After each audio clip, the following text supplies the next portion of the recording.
Welcome you to the Provo Municipal Council Work Session Agenda meeting. We're in the City Center Conference Room at 1:07 p.m. and it's September 11th, 2018. This meeting is being broadcast live on YouTube, Provo City Council, where it will also be available for on-demand viewing. Please be aware that the microphones in the room pick up the noise of paper and other rustling objects. Further, be aware that microphones can also pick up side conversations. We will begin with the roll call. Cliff Strachan. Brian Jones. Ian Andrew. Gary Winterton. David Hardy. Wes Munson. Dan Knecht. George Stewart.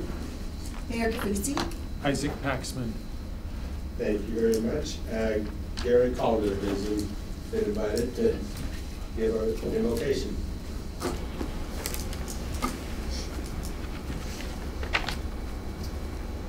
Father in heaven, we are grateful for the opportunity to be here for this meeting to discuss issues facing Provo City, and please help us that we may be able to have clear mind and understanding of what will be presented, to be able to understand that, and be able to have an attitude of working together.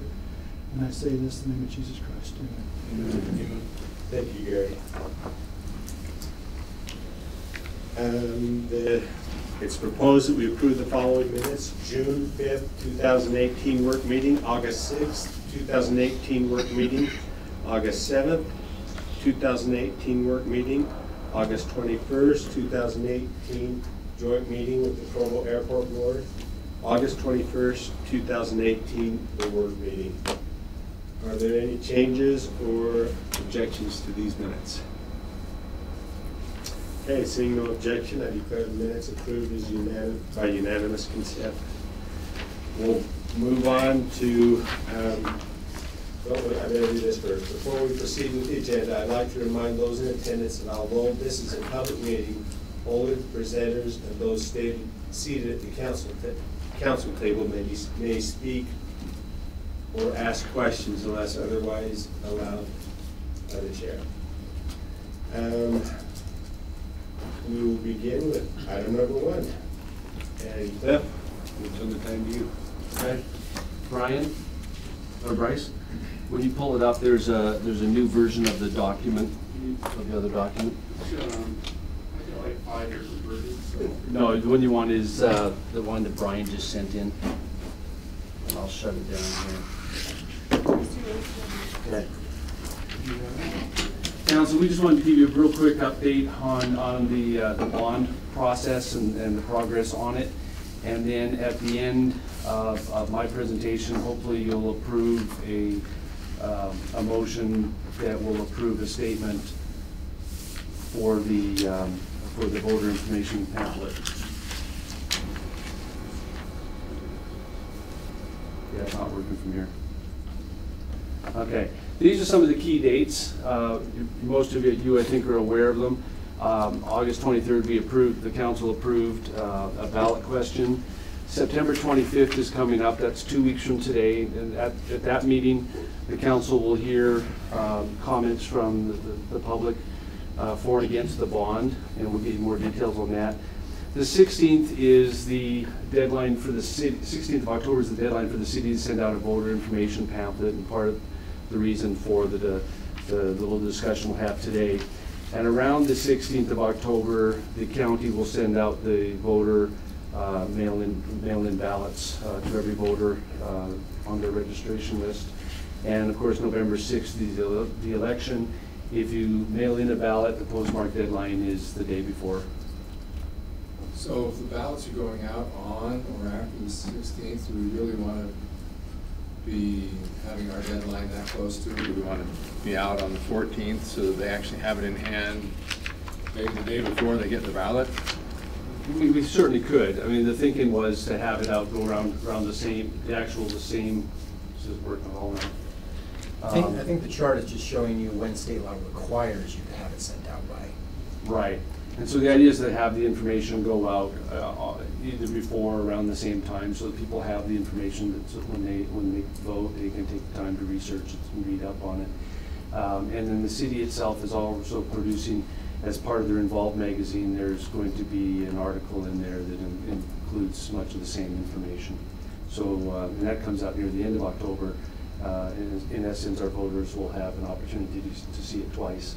On voteprovo.com, the city's working on some information to give some background information on bonds and on the issues facing them. This is just a graphic that basically just outlines how a bond works and the same calendar. November 20th, when we go back for a minute, November 20th is the date the council will meet as the Board of Canvassers and certify the results of the election. It does work now, Bryce. These are some graphics that we've prepared. We wanted to show the space needs and how that has been adjusted by virtue of if the bond gets approved, and then we wanted to show you the property tax breakdown. And we're going to make some changes to this, but in a typical year, this is the breakdown by percentage of what your tax bills are, your property tax bills are.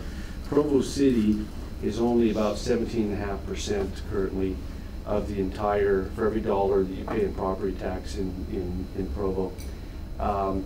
It's dropped over the last 2 years from 20% down to about 17.5%. So other jurisdictions are in fact taking up a bigger piece of the tax, property tax. It's dropped as a percentage of the tax. Yes. And some of that has to do with the substantial increases of the others. Yes. I mean, what about, when did the library bond get paid? I don't remember that. I'll get that information I for mean, you. if that drops off, that would have changed it. It's already been paid. It's already been paid and it's not actually included in here. I'm just wondering. Was it still in 15? Because the year it got paid off, it would have probably dropped what people were paying. Okay. Anyway, there's an impact to that. The recreation center bond debt service was wrapped around the recreation center or the library. And so it was lower in the early years while the library was still there. And when the library came off, the debt service expanded on the rec center to fill that space. Okay. So it wouldn't, the only thing you would have seen was an increase when the rec center bond came on. But other than that, it would have stayed constant during that whole time. Good. We're required to put out a voter information pamphlet. It's required to have particulars about the election, such as dates, locations, those kinds of things. We need to have a neutral explanation about the property tax impact of the bond, among other things. And then there are some statements that are included in it. The city itself, as the sponsor of the bond, is allowed to put in a statement for the bond. And then, as you may have recalled, in the last couple of weeks, 70+ people put in applications to submit statements for or against the bond. And there is a preference for council members to do it. So Gary Winterton signed up and enlisted the help of 3 or 4 other people to sign on to a statement, and that's been submitted. Sarah Acey, who lives in the central part of Provo, she's writing a statement against the bond. And then I think they've already passed the for and against statements back and forth, and they now have about 2 weeks to put together rebuttal statements. Do you know the date that that's due? I can get that for you as well, but I think it's about 2 weeks. It's around the 21st, I believe. Right now, the 24th. 24th? 24th, okay. So part of the reason we're here today is I wanted the council to consider its statement. And so we've been drafting it as council members and staff and around the city and trying to come up with a statement we think reflects positive reasons why residents should vote for the bond. So we want to pull that up now and then review and approve the draft. I sent one out earlier. The one you printed was the draft as of about an hour ago. And then Brian Jones sent a couple of edits in here. So we're going to pull up his version. And you want to walk us through it all, Brian? Just my changes or the? Just your changes. Okay. So, correct me if I'm wrong, Wayne, I think we took the comma out. Yes. Okay, so there's an extra comma up there in the title. It's been removed from the actual title of the bond. And then the ampersand is the official title. I made a suggestion down here. We said it improves our ability to support the community after a major disaster, but the previous sentence says it wouldn't survive even a moderate earthquake. So I don't think we need the word major. Okay. And then I suggested in the next paragraph saying provide the space necessary instead of emphasizing that it triples the space, but that's just a judgment call. Okay, this was just, and then Karen pulled this up here and noted that nor did they not provide. We didn't take out the not in that sentence. And I forgot to delete that in the last version I gave to you. So are there any other changes council sees as needed in here? I apologize for the lateness of this feedback. I would just ask you to double check your numbers on point 2, where it says that Provo's population has nearly tripled since it opened in 1972. Just double check those numbers. That sounds a little high to me. I think it's a little less than 2.5, but I could be wrong on that. But if we could just... We could double check that. I believe it was about 40,000 population in 1972, and we're at about 118 now. So our thinking was that was nearly tripled. we could Am I way off, Bryce? For what? I thought it was about 53. 53, yeah. Oh, 53, That's the okay. census number. We'll just, how about we just change that to increase significantly? Something like that, yeah. Okay. Bryce, can you do edits from there? More than doubled it. More than Yeah, more than doubled, I like that. More than better. doubled, yes. And then down here, Bryce, take out the not. Switch the date, David. nor would they. Nor would they. Oh, nor would they.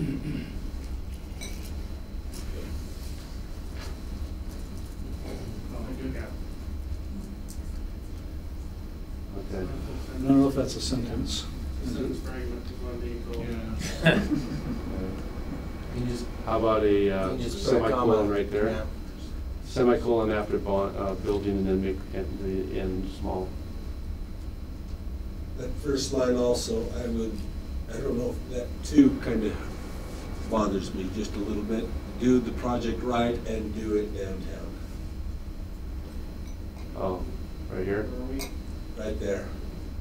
In the first line of section 4. Take out the word to. Do the project right and do it downtown, okay. Yeah, go with that. Yeah, the first draft had to do the project right and to, yeah. All right. If council is satisfied with that, could we have a motion to approve it with any, what do you call, cleanup edits? Right. I'll make that motion that the council approve this core statement with any necessary minor grammatical adjustments necessary. Second. We have a motion. Any discussion? We'll ask for a vote. Those in favor? That passes unanimously. Cliff, who signs this? This is on behalf of the council. Oh, and thank you, Elizabeth. We excuses George Henley and Dave Sewell. It doesn't necessarily need to be signed, but this motion, it is, under state law, it is the governing body, which is the council, that writes or that submits this particular FOR statement. So by motion, you've just done that. So it is now the official FOR statement of the council. Thank you. All right. Thank you, council.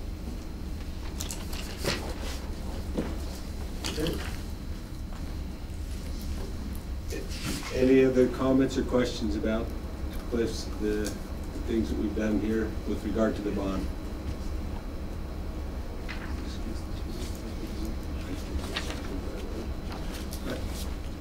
I neglected to excuse George Henley and Dave Sewell in the beginning, so we'll make sure that they should be here any time. We will now move on to item number 2, a presentation on the Sewer infrastructure. And this will be presented by Ray Member.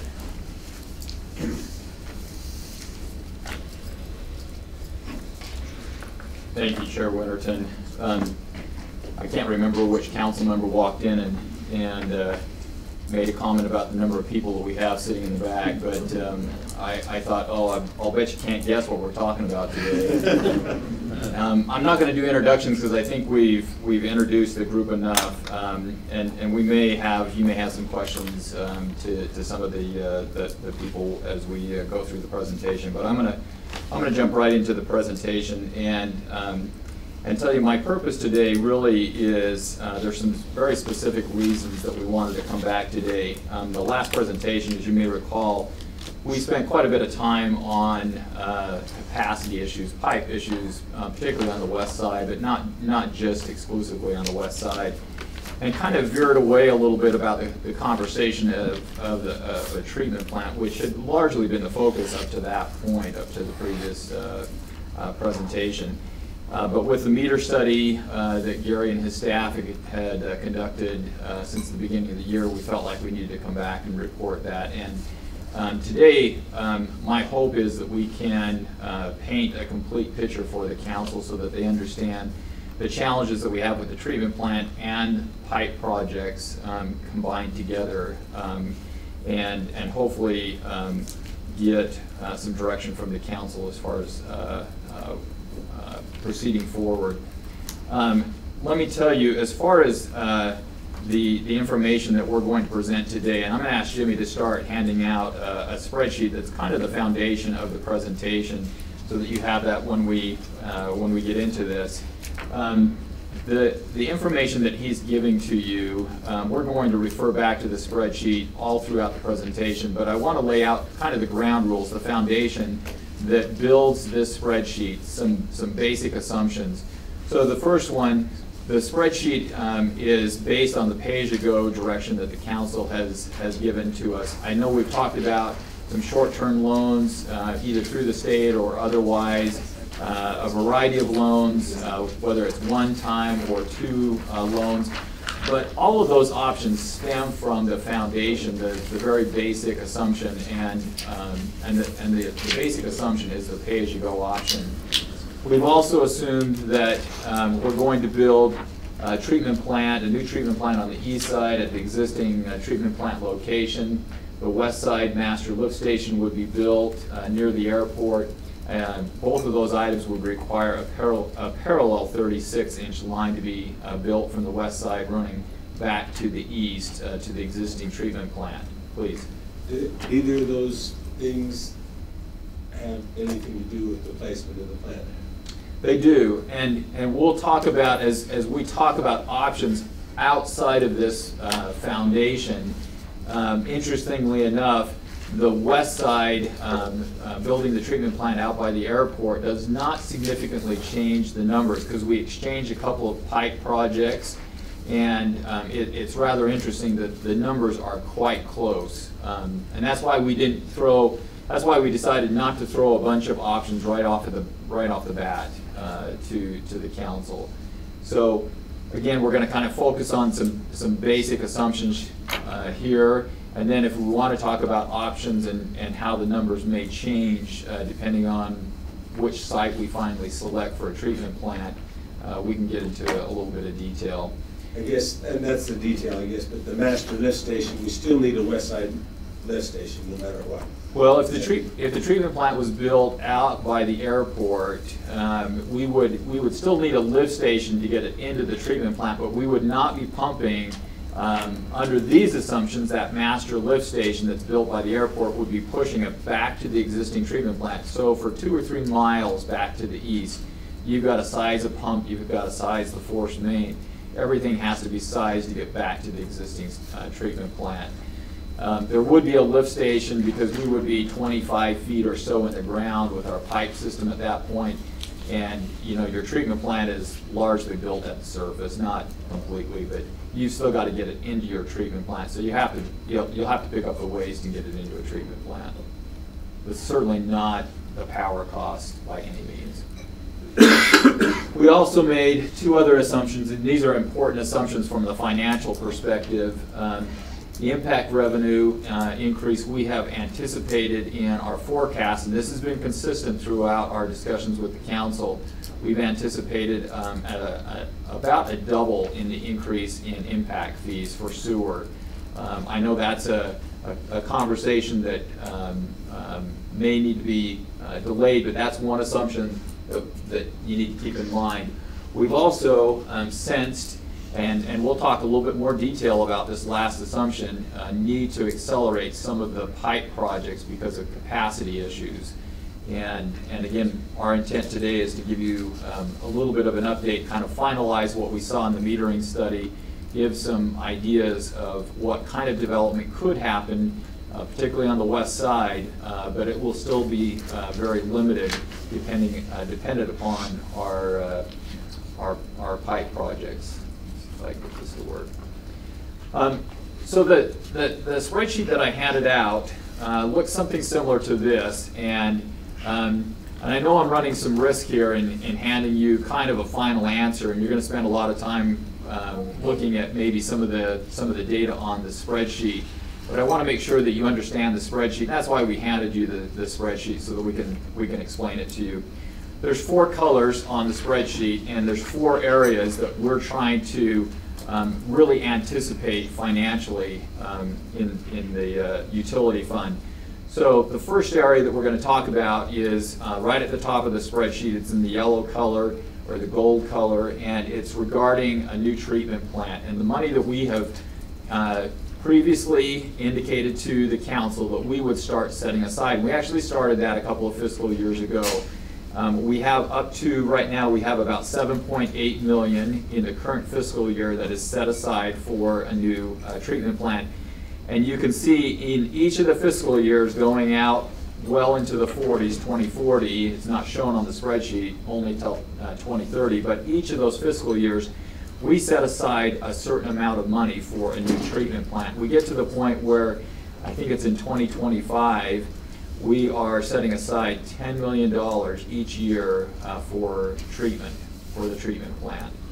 And again, you have to remember that assumption is the pay-as-you-go, and the rates that we've talked previously about, increasing the rates so that it would anticipate that kind of revenue to allow us to set aside that amount of money.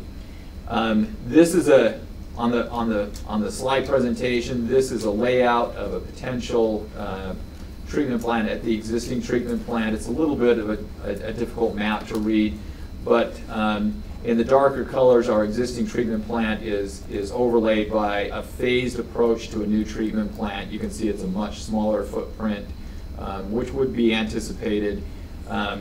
This next slide is and again, you've seen this slide before on the west side. So this is the site out by the airport. Again, a phased approach to the treatment plant.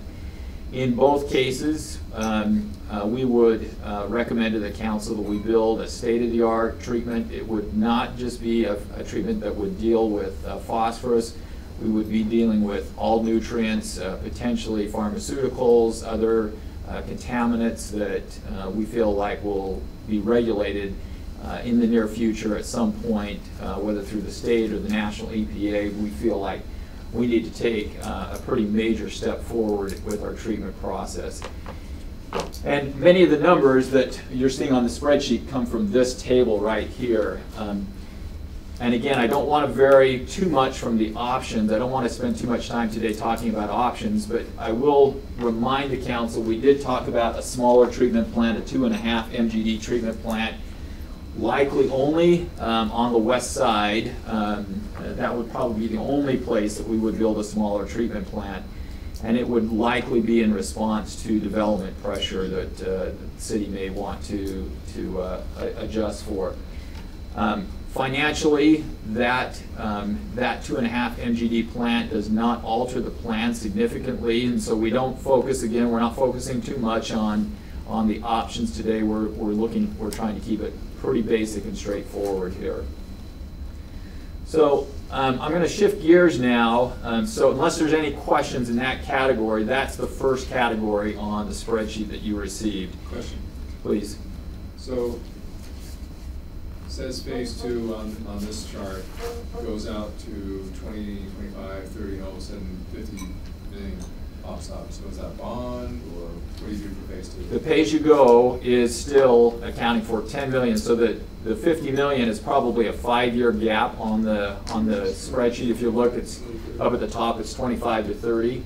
So again, each period we're setting aside, each fiscal year we're setting aside 10 million, so that's why the 50 million show up on the spreadsheet the way it does. The one thing that I will remind the council, again, that assumption, that base assumption is the pay-as-you-go. That means we build one train of the treatment plant. We had talked about a 6 MGD train to be built at one of the 2 locations. And then we would not be able to build a second train because of financial constraints. We would not be able to build the second train until about the year 2030. So we would have to operate our existing treatment plant for about 12 years beyond today. And we'll come back and talk about that as one of the potential concerns. So the next category on the spreadsheet that I'm going to cover, we're going to actually shift down to the bottom of the spreadsheet in blue. It's highlighted in blue. And I asked Gary and his staff to augment our 5-year CIP, include every project that we would need for the next 10 years, and also projects that we feel like could be done in order to allow development to continue at some pace.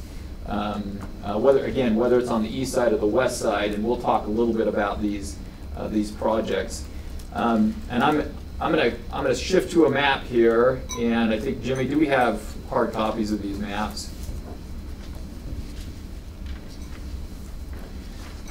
So while Jimmy's handing out this information, the map that you're getting, is it the full city? Yes. Okay. So this was a little hard. We figured that this was going to be a little hard to read on full size, the full city. So we actually, for the presentation, we've split the city into a north half and a south half. So this is the north half of the city. It's the exact same map that you're seeing.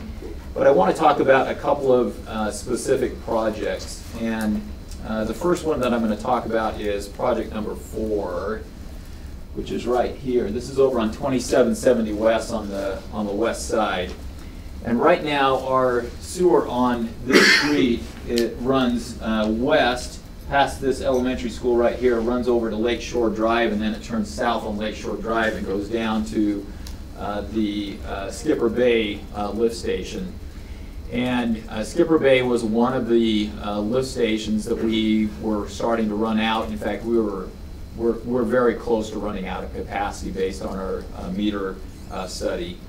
And so one of the projects that Gary and his staff recommends to the council that we proceed with is modifying the manhole on 2770 West and directing the flow south on 2770 West. And it redirects some of the flow down to the Harbor Park lift station, which has a little bit more capacity than Skipper Bay.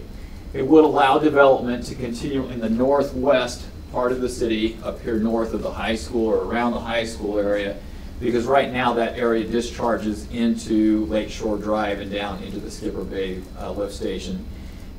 It would allow some development. It is not a lot. We don't know exactly the number of units. We have an estimation, but we would estimate that we would be able to continue for a couple of years at the same rate of development that we have right now going on around the high school, but only a couple of years. It would not extend a lot of development. I also want to cover a couple of other projects here, if I can get the map to go. Let me see. We also have a project at the Westside lift station. The project is about ready to be bid. In fact, Gary said, I think today it's being bid. That project would also, again, the Westside lift station is one of the lift stations that has a restriction on it right now because of capacity issues. That project would also open up some development. So anything that does not go through Skipper Bay or Harbor Park, but goes directly into the, I'll call it the zone. That's not typically the word that we use, but if it goes into the area where the Westside lift station pumps it, it has some flexibility once the project is done. And it has probably several years worth of development at a reasonable rate. It's not just a free-for-all, but there is some potential development once that project is completed. Gary, what's the schedule completion date on that? That should be done hopefully by the first of the year. Well, one other project that I want to spend just a bit of time on is project, let's see, 16. It's this one right here. It's up on 500 North and 800 West. It's at the bottom of the list. And this is, again, an existing pipe project. Right now, the flow on 500 North at that manhole, it continues west and it goes underneath I-15 and then flows into the 36. And we could potentially divert some of the flow at that point and run it south through the existing neighborhood and not let it go west of I-15 and still get it back to the treatment plant. You can tell, I'm hoping that you're starting to get a picture. We're trying to manage capacity. It's one of the things that we're trying to utilize pipe capacity that's available in the system. We're not really creating new capacity with any of these projects. We're kind of just diverting the flow into pipes that are partially empty at this point and trying to utilize the capacity a little bit more efficiently. That particular project, it opens up some capacity in the 36 on the west side because, again, we're diverting flow away from the 36. So development that would potentially be north and east of the existing 36-inch line, and I'll kind of just outline. The 36 goes right in here, and it goes up this road, right? Straight up. It goes straight up. And due north from there. So anything that is north and east of the 36 that would be able to gravity flow into the 36 would potentially, again, once that diversion's completed on 800 North, or excuse me, 500 North and 800 West, once that diversion was completed, we potentially would have some room for development to flow into the 36. So what we're finding is some openings. It does not open anything. There's nothing really with those projects that I've described right now. It does not help anything in the far southwest. Anything that's south or west of the 36. It really doesn't help us. Okay? Could you guesstimate how many new residential developments could occur with what you're talking about? I mean, we have estimates. I'm not really inclined right now to throw out a specific number. I want to be careful. I want to make sure that we're, pretty rock solid on the numbers before we start looking. In time, we'll get something. Right. But I can't tell you, based on what we're seeing, based on the metering study and the modeling that we're doing, we're feeling pretty confident in the areas that I've described. Some development could proceed forward. For the southwest property. Not below the 36. We're not going to help us. Nothing that we do is going to help us below that 36.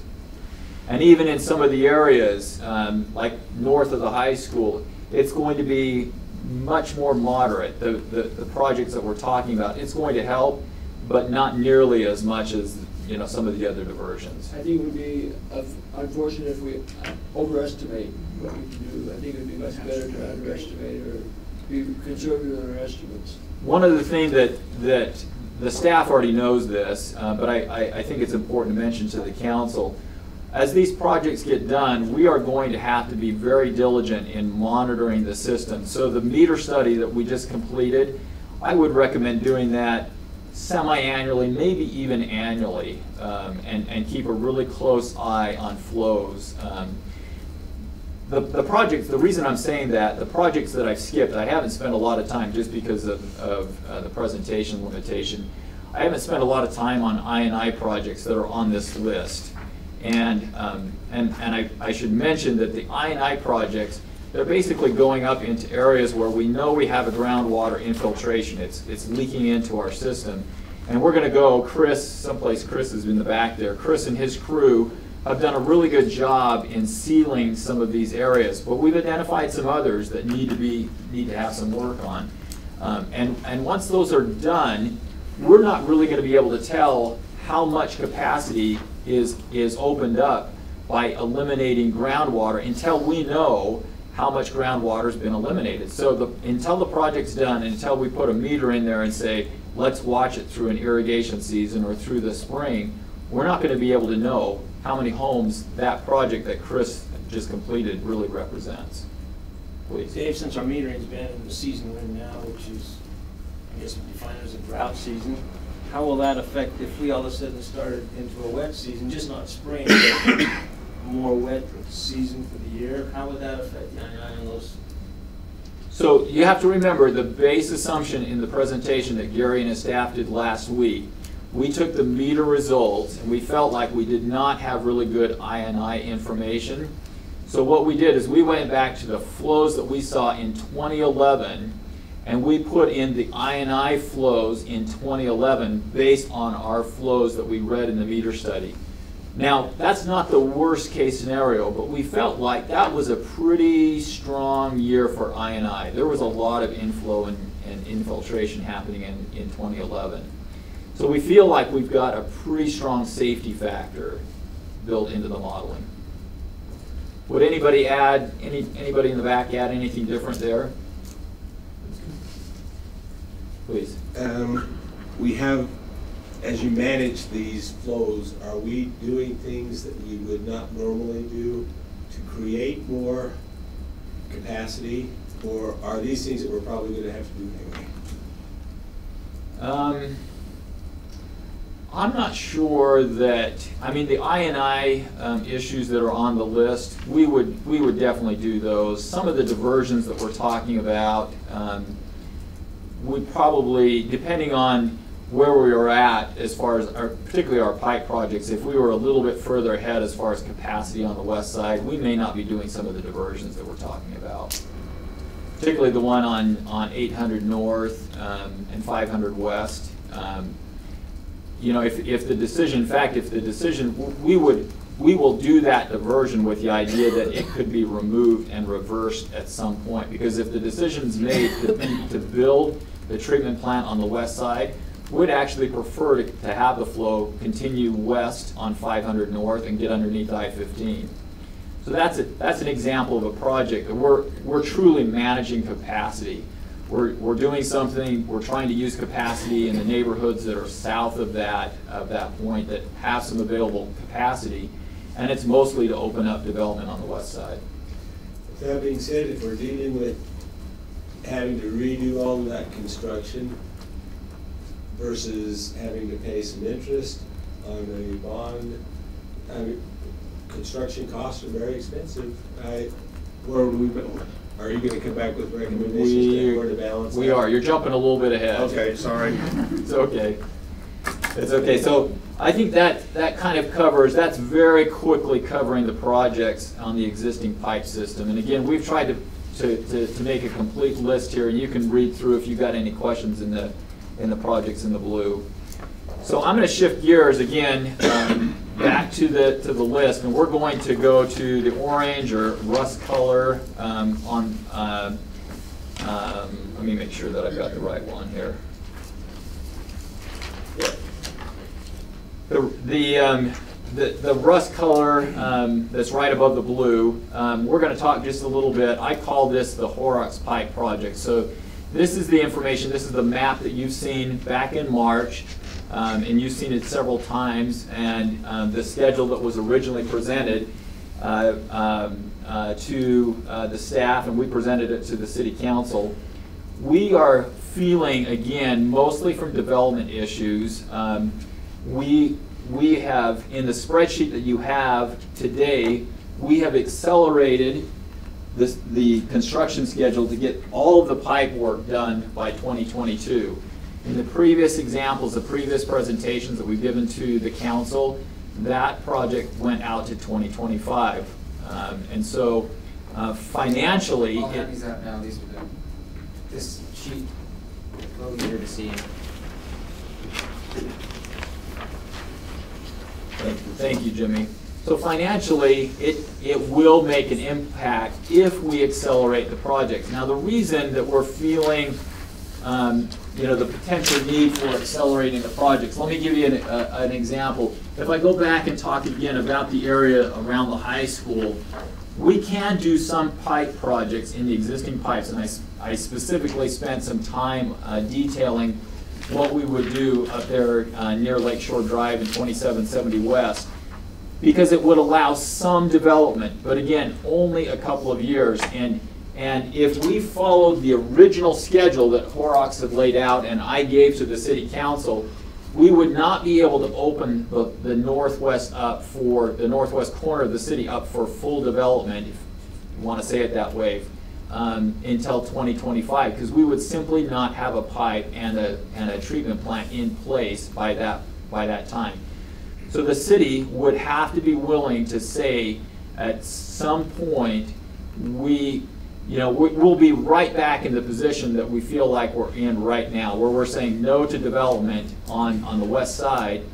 And again, we've got some capacity. We've got a couple of years basically, and how we use those couple of years is really important. It's a question of, do you want to use those years and move forward as the pay-as-you-go, or do you want to be able to accelerate it to the point where we're not back in a position where we're having to say no to some development in certain parts of the west side? And that's really one of the fundamental questions that we have today for the council.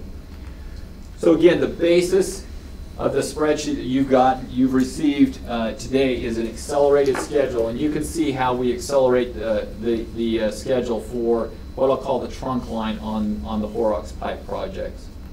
Question. Please. So we have a choice, you're saying, as to whether to accelerate development on the west side. Accelerating it comes with a cost. It does. What's the benefit? So the cost, one of the concerns that I have, particularly with, and you'll see this as it plays out a little bit, is there's a potential where we may be, I'll call it a victim of our own success in getting capacity. You may see a lot of development and a push for more capacity potentially at the treatment plant, and that's one of the issues, one of the concerns that we have raised. There are potential benefits where you see development proceeding. You're kind of in the particularly with the economy the way it's going right now. You've got other cities that are growing much faster than Provo.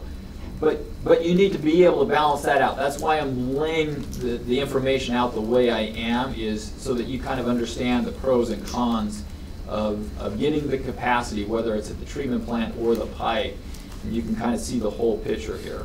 Residential doesn't necessarily bring us money. And over time, it may also at some point trigger the need for a new fire station up on the northwest Geneva Road.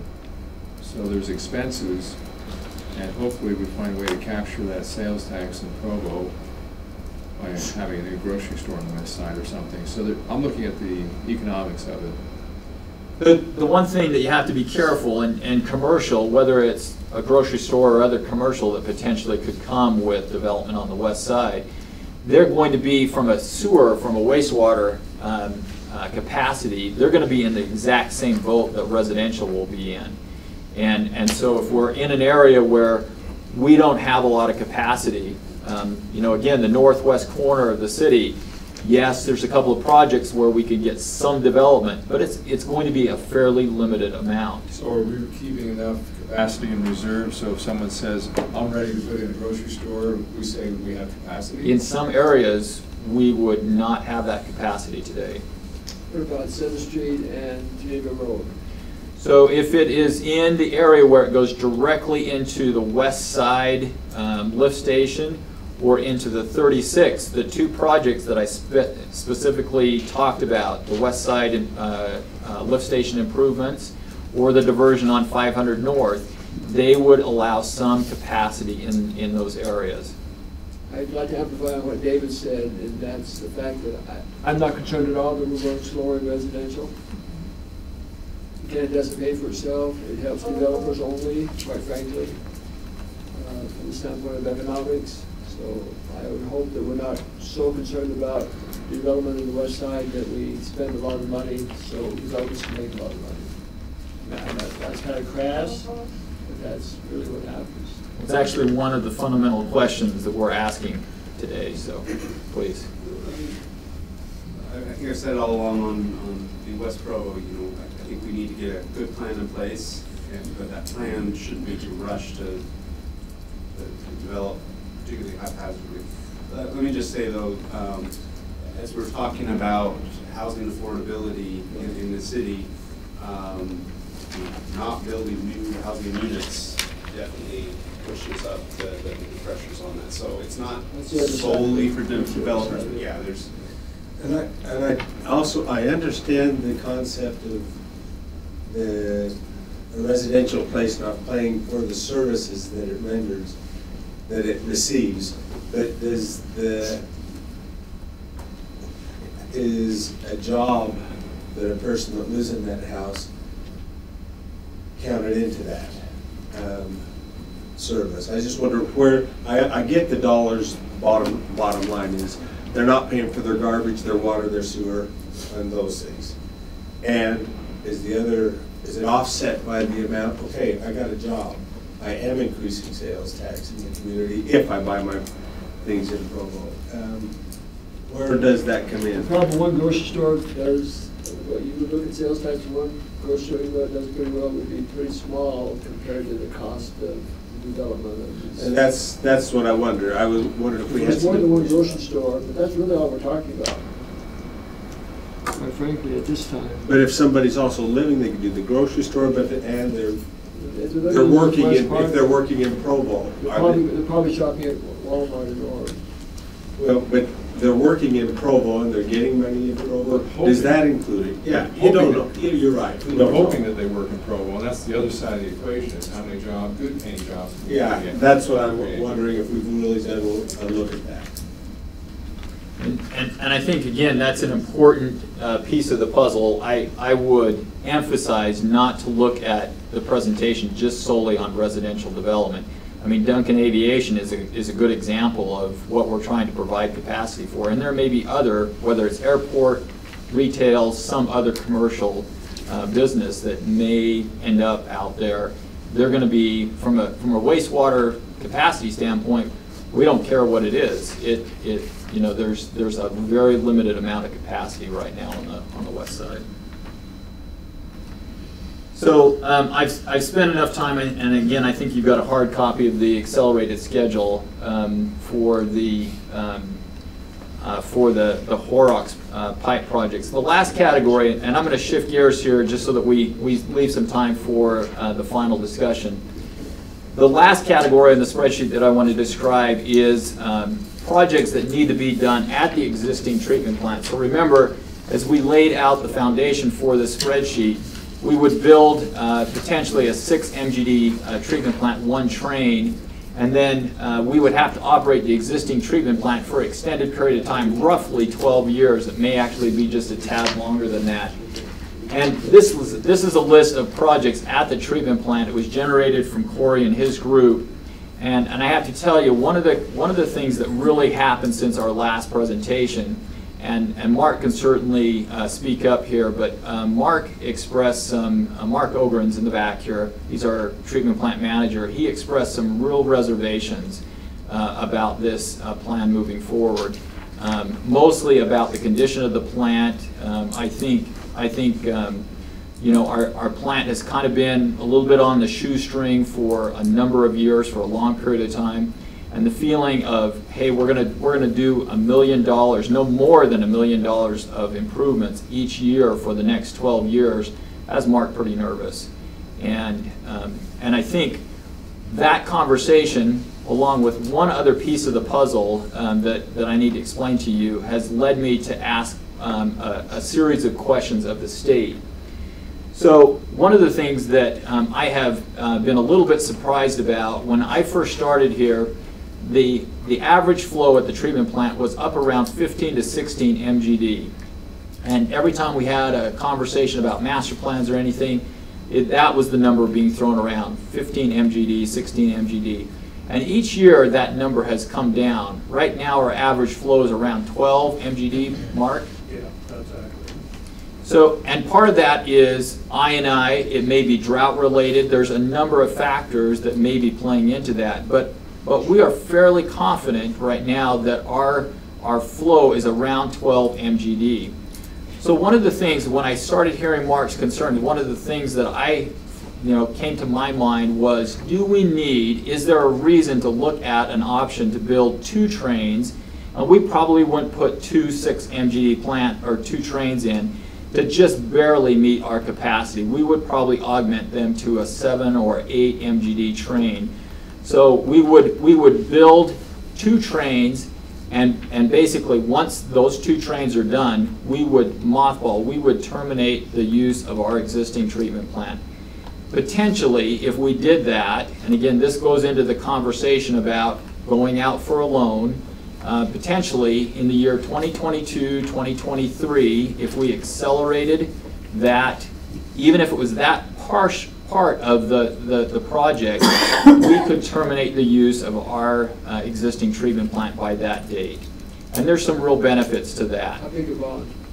So right now we're throwing, well, before I go to that slide, right now we're talking to the state about a $120 million loan. So initially we were talking about an $80 million one-time loan, and we're feeling like we can get the second train built for the difference between the 80 and 120. So we would go for a $120 million loan. I did, when we reviewed this with Wayne and the mayor last week, I asked about approaching the state. I have made a couple of phone calls with Erica Gaddis. We have Ken Hoffman in the back from the state. Ken, I think, can answer some of the questions if the council is interested in pursuing this as an option. And again, there's not been a decision whether it's east side, west side. Right now, those numbers play out very, very closely as far as the projects.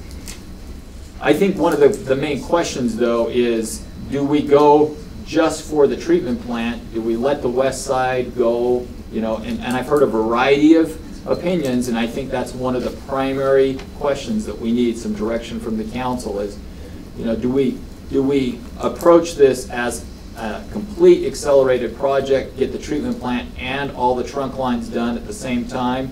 Do we get the treatment plant done and let the west side lines go as the pay-as-you-go option allows them to go? And again, that's one of the primary questions that we have. I do need to show you, so some of these options you saw in in March presentation and the last presentation. The pay-as-you-go is in the blue. It's in the, you can see the color code at the bottom.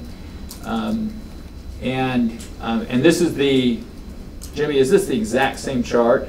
Yes, from the March presentation. From the March presentation. So we're going to take the pay-as-you-go, this blue one right here, and we're going to superimpose it on another graph that Jimmy has.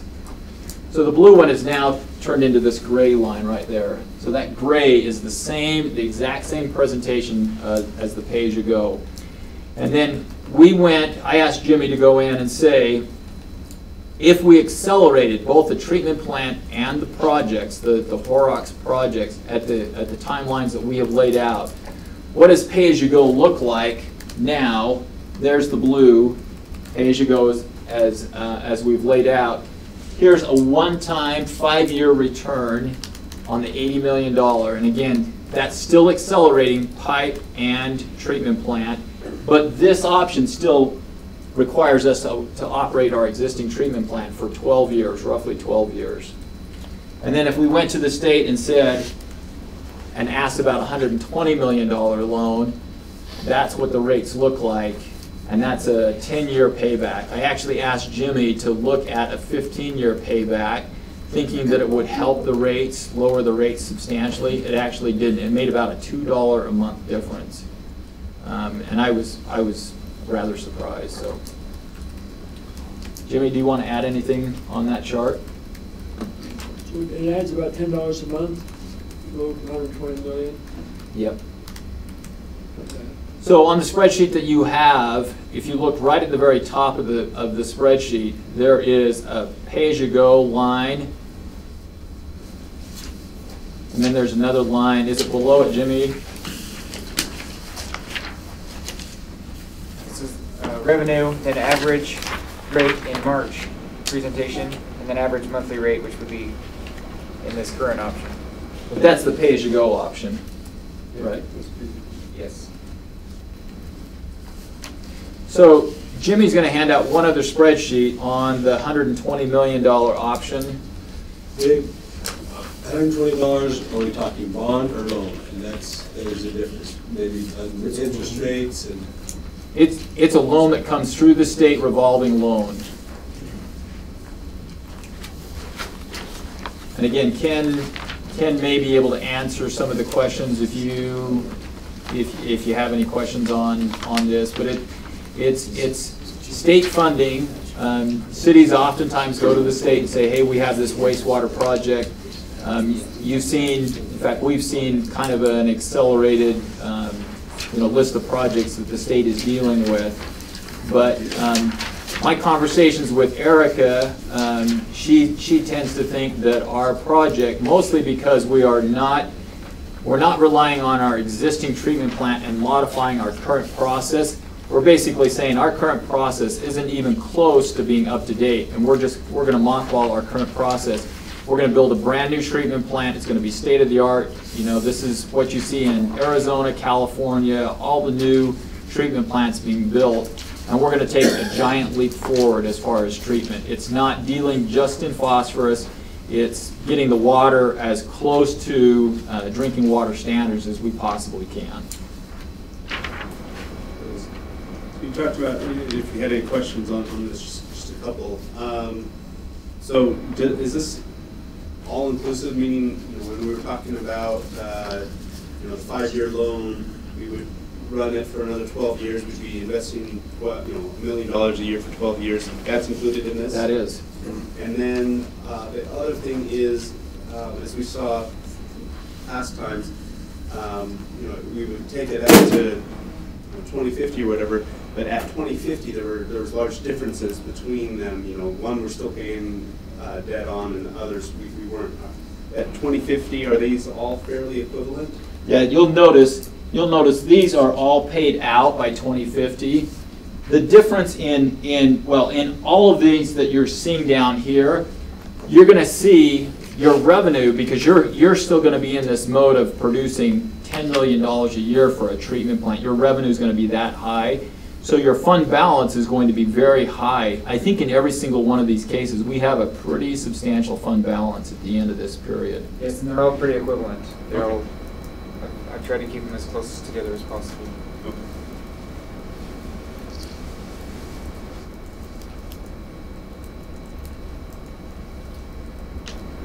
So I think besides the question of the acceleration, the other fundamental question that we're after from the council, and again, just some direction, are you interested in pursuing, do you want my staff, myself, to go to the state and have a conversation with staff and probably the DEQ board and start to ask some questions about this option right here?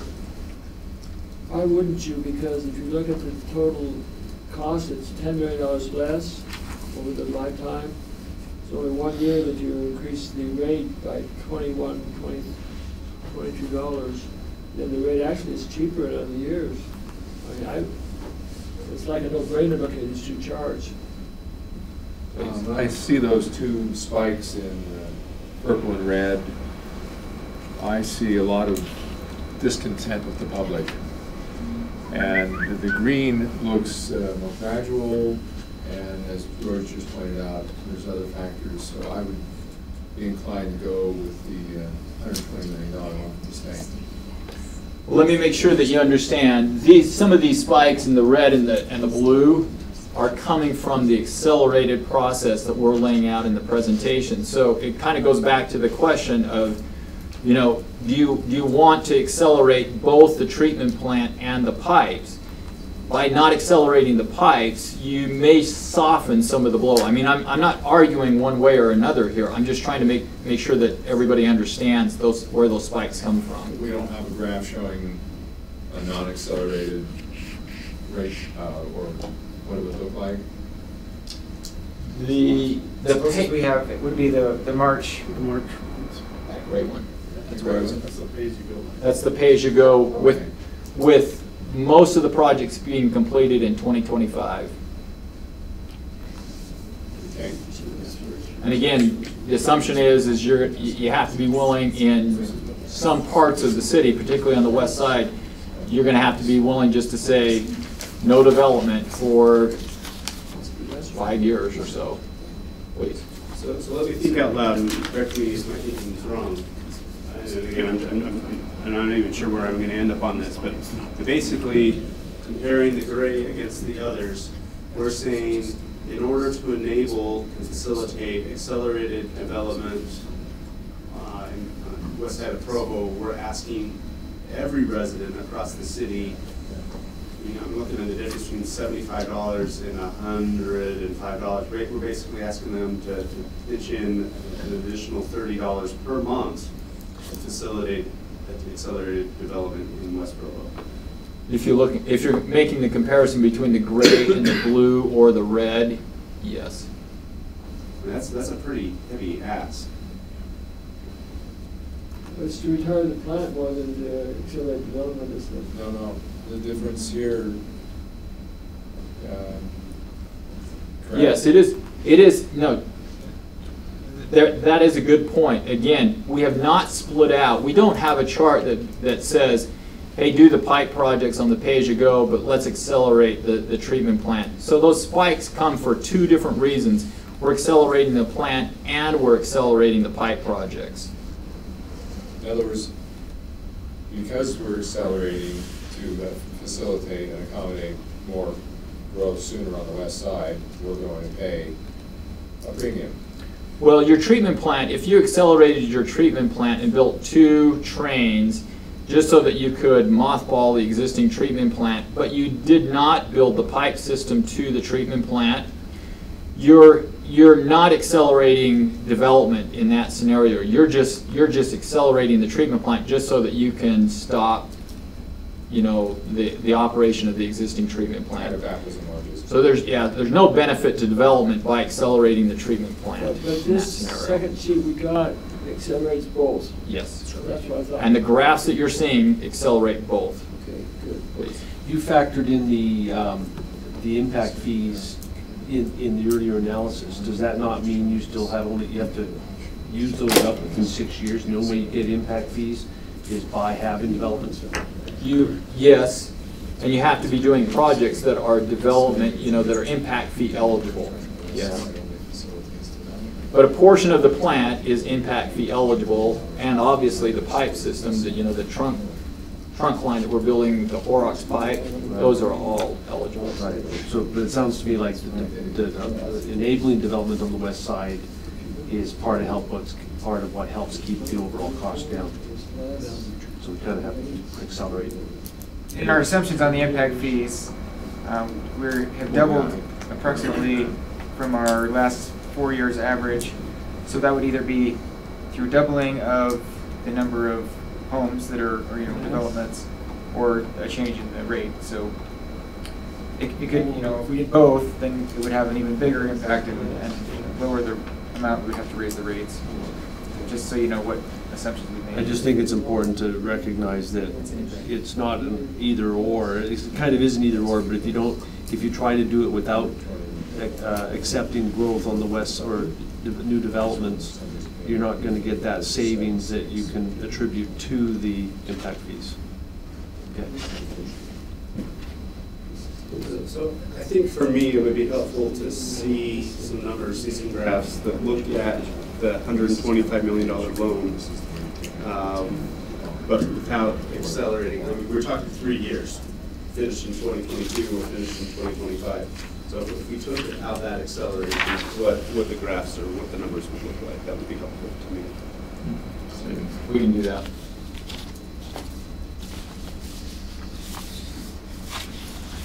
Is there any decision points tonight? There's actually two. Please, there's a question here.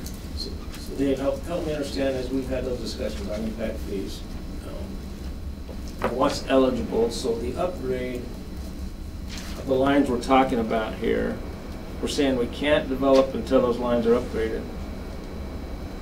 But the upgrade of those lines, that's eligible for the impact fee, isn't it? It is. Yes. So are we double charging developments? What my question is. We made it sound just a minute ago like we're making the rest of the city pay that extra $30 a month for development, but the development's paying an increased development fee, and I think we're going from $2,200 to $4,500, or aren't we about a $2,500 increase in the impact fee for every permit? I think sewer, the recommendation is to go from about $1,250 to $2,450. It's a double, but I think you're thinking of the water. That's okay. Jimmy, am I correct? Yes. Okay, did we answer? I'm not seeing that separating those two. I mean, the $30 increase isn't paying for development, really, is it? Because that development's going to be paid through impact fees. Except that impact fees never pay the whole amount. We try to limit it at a certain percentage, maybe 80% of the cost. I don't know what you're working on this time, what percent. So some of the projects are completely impact fee eligible. Some of them are probably a part impact fee eligible. So especially the lines if we go back and we talk about the lines that are going over and intercepting, the Skipper Bay and Harbor Park, those are not going to be 100% impact fee eligible. We're solving some of our capacity issues with those projects. So, but because that line ties to another line that does solve development issues, we're kind of pushing this along faster because we got to have this line in the ground. Does that make sense? So that makes sense, but I just want to be careful we don't say that whole $30 increase is all for development, because it's really not. I mean, that's accurate. And that's why I was asking, am I correct in what I'm seeing there? Because I thought those peaks we were talking not overall acceleration, I thought we were talking about only pipeline acceleration. And so that's what I thought. So thank you for clarifying that. I wasn't challenging what you were saying. I'm just trying to understand that wasn't. Yeah, Jimmy, go ahead. I was just gonna say those spikes in the early years enable us to do those growth-related projects right away, where we wouldn't be able to collect that much impact fees right away. So I think that's the acceleration that it allows, is to build it right now and then kind of reimburse through impact over the next fees. 5 years as more development fills in, which we have capacity now for, we'll get some of that back. Some of it back, exactly. And that's still my concern. When that happens, you will get phone calls and somebody's going to have to explain it.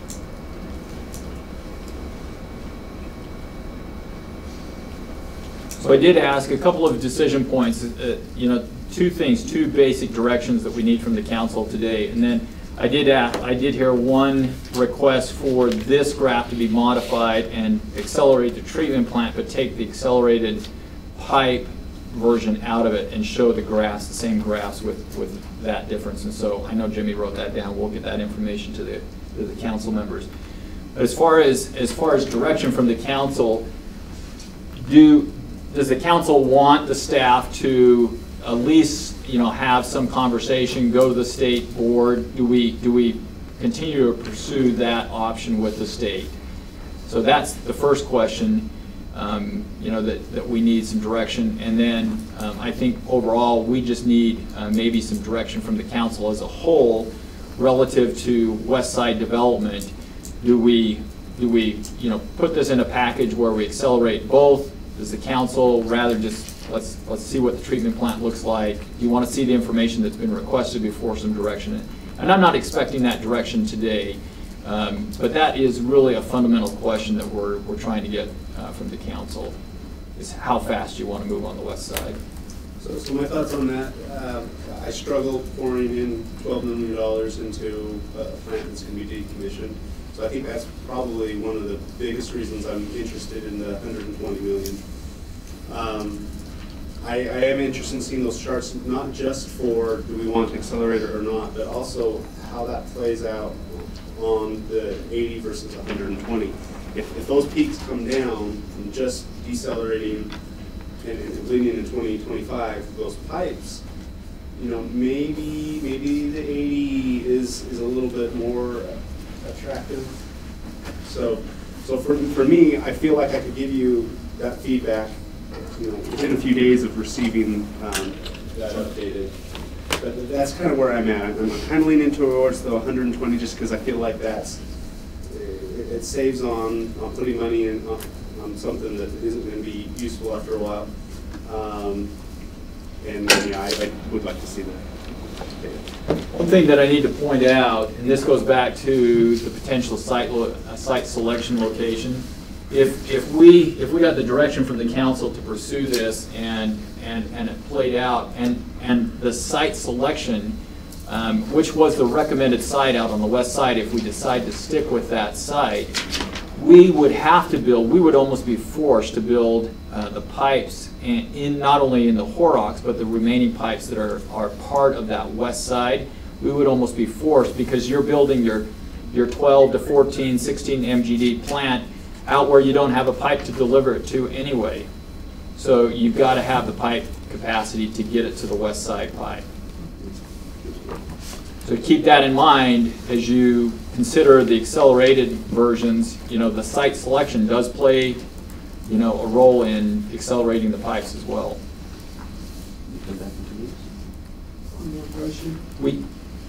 Please. We keep talking about 120 million, but I'm looking at the thing and it says 100 million. Where's the other 20 coming from? So the 20 is the pipe project. So if you look down, I asked Jimmy the same question. If you look down into the Horrocks pipes, which are the rust color on it, we have grouped all of those. Again, we've grouped that all into, what is it, 2020? Yep, 2020, because we've accelerated all those pipe projects.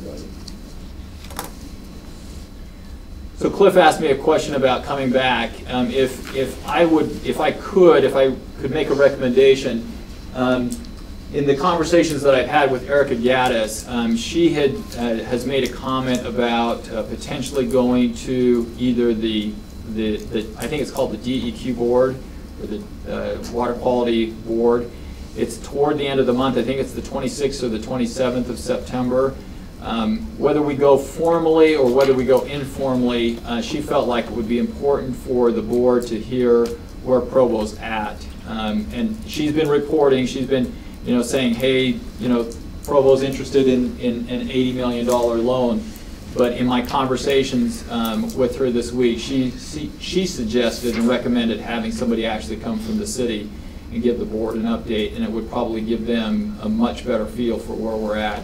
So my recommendation before I come back to the council, if the council wants to pursue this, is to allow me or someone from the staff to have that conversation with the board and then come back and report.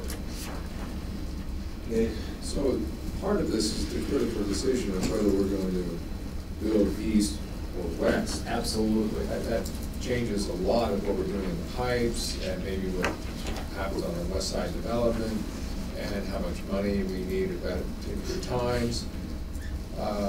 So at what point are we going to be making that decision, whether it's east or west? So we have no choice. We have to have a decision in 19, but my recommendation is actually to have it before then. I would like, in our conversation, if we're going to get an application that's acceptable to the board, I believe we're going to have a site selected. And so we may be forced, you know, to choose one or the two sites within the next month. Go ahead, George. What is the interest rate from the state? Ken may be able to answer. I know he's having a conversation with Rebecca, but the question was about interest, potential interest on this type of a loan. Do you have any range that you could give the council? And is it less than the bond? So our loan is a revenue bond, so it's tied to the revenue that comes in from the rates. And the board sets the interest rate for the project, so that's typically we start off with whatever the current rates are out in the municipal market, like a 20-year geo bond or something like that, we, on average, drop off 1% down from that rate, just for the hassle factor of dealing with us and coming to the state. And then we work from there. There's some other things we'll look at, like innovative projects, need for the receiving water, so some different things like that, and as well as the community's income. And so those are some of the things that the board weighs as it evaluates it. So I can't state a rate. Would it likely be less than the bond that we could run? The what? Would it likely be less than what we could get on a bond? Yes, it would be far less than probably what you could get on the open market. We don't require you to get rated. That is something that you would probably have to do on the open market. So we just we usually give a pretty high quality rating to most of the communities of Utah. And then I can say that I don't think that we've issued any loans higher than 1.5% for some time. So rates have been going up, so there is, we do tie to that current market rate. So if rates are going up, that is something a lot of communities are out there thinking about. So. Dave, with the government regulations, do any of these options give us any flexibility should the government regulations change? Which one would allow for some opportunity maybe to extend if the government says, no, you don't have to do it in 2025, maybe we'll give you till 2030 or something like that? Because there's a lot of cities that are in this situation, and I don't know how a lot of these cities are going to be able to do it. It's going to be tough, and so I just wonder if there's any flexibility in some of the financing.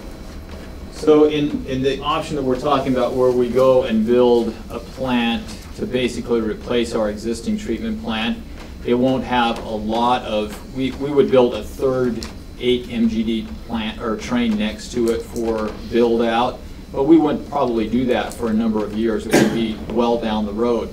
But to answer your question about changing regulations or diminishing the regulations, if we just said, hey, we're going to go out and build a plant to replace our existing plant, I mean, you have the plant at that point, and if they change the regulation, if they lower the regulation for whatever reason, your plant's still operating at what we would have anticipated. I think that question. You mean the new plant?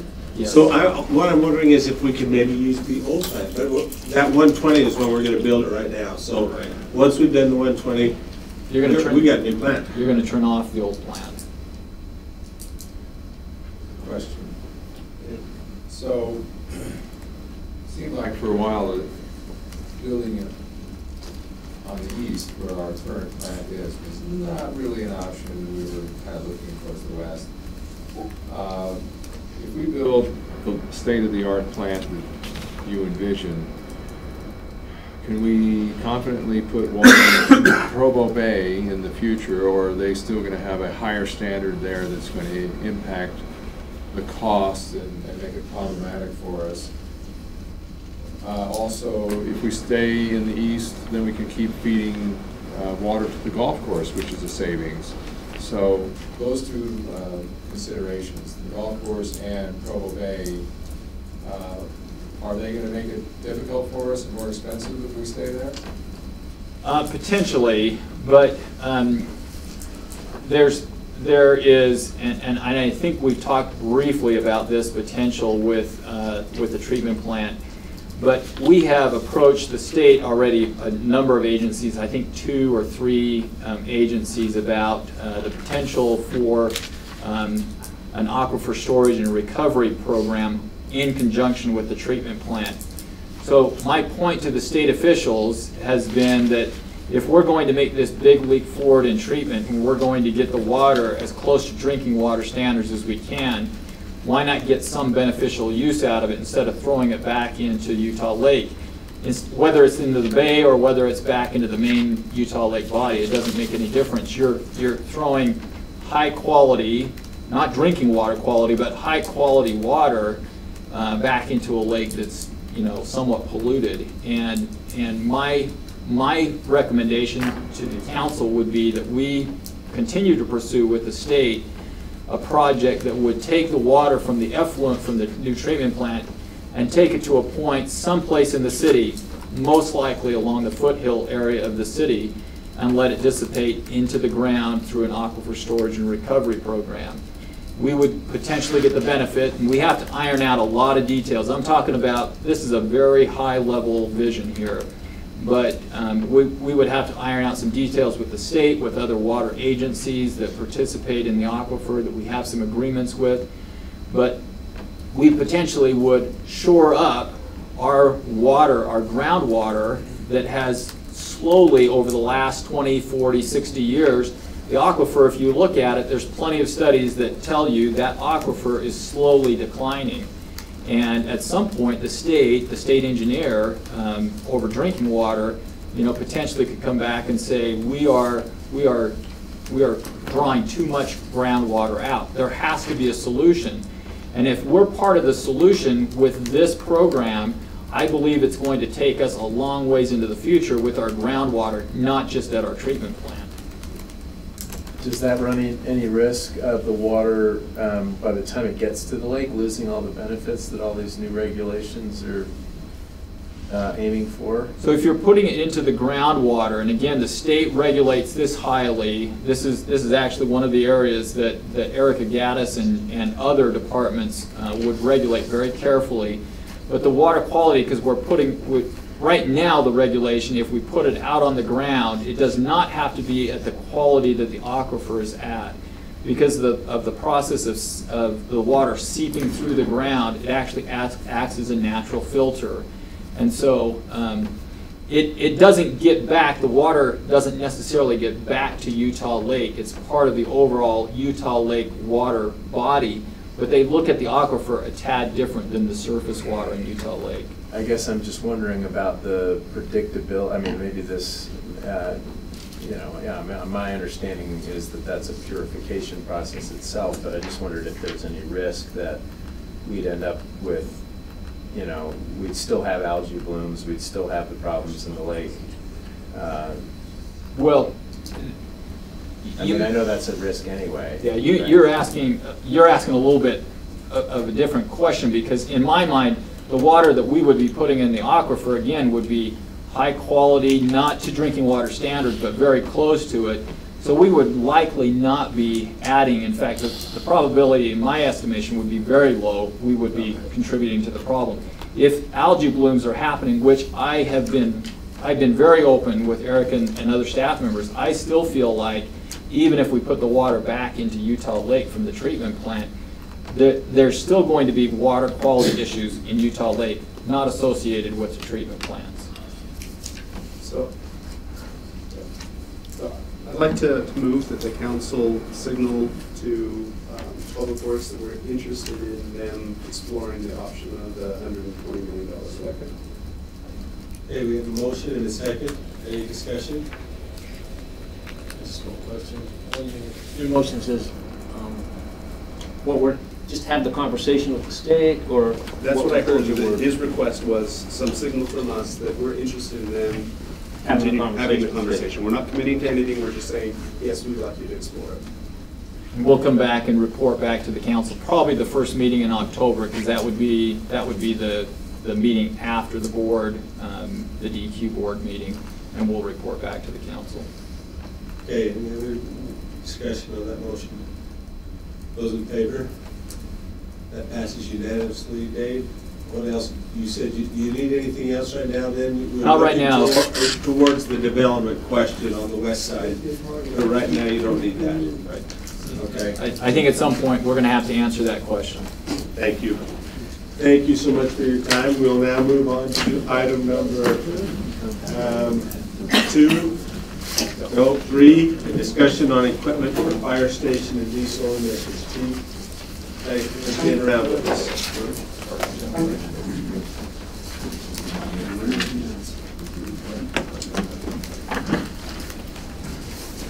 Chair Winterton, members of the council, thank you for hearing us today. With me is Dick Blackham, our facilities manager.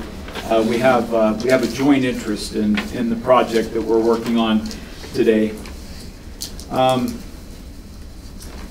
As you're probably aware, each one of our fire stations has a apparatus diesel emission system, a system that hooks up to the exhaust pipe of all our apparatus and is basically sucked out, filtered, and put into the atmosphere. Yes? So that's so that the engines can be idling inside the bay while you work on them or something? Or no, it's so when we start them up, or when we pull in. The worst time for a diesel engine is when it's first started up. It's cold, and so when we start them up, the diesel emissions needs to be sent to the outside of the building, scrubbed and sent to the outside of the building. Also, when we're pulling in, into the bay, coming back from a call or coming back from, you're getting that diesel emissions that get trapped. There have been many studies about the carcinogens and the problems with diesel emissions, and so these systems are designed to extremely limit the amount of diesel emissions that exist inside the building,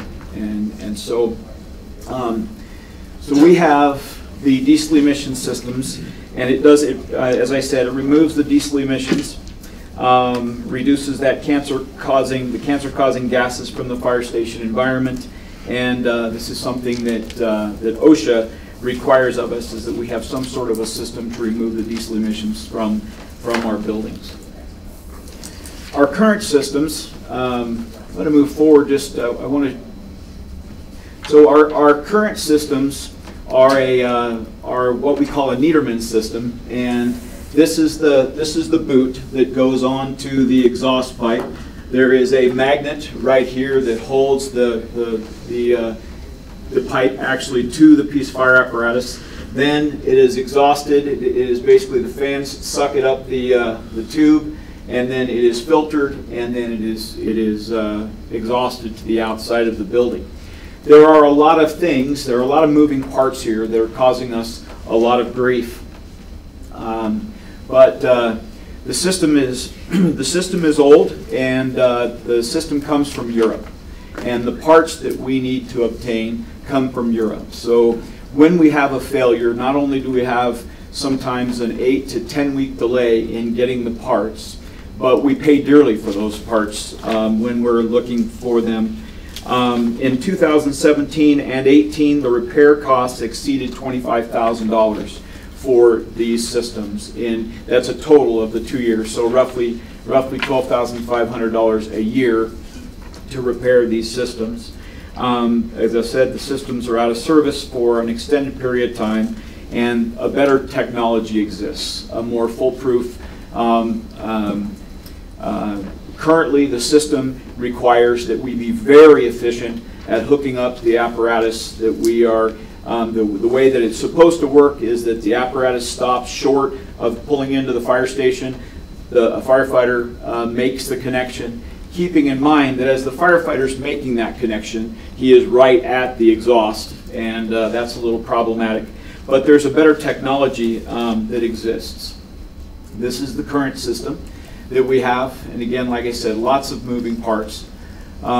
There's a new system, and this is an air scrubbing type system, and the pictures you're seeing here actually exist in our airport fire station. This was the system that the FAA purchased to put in that station when it was built to meet the requirements.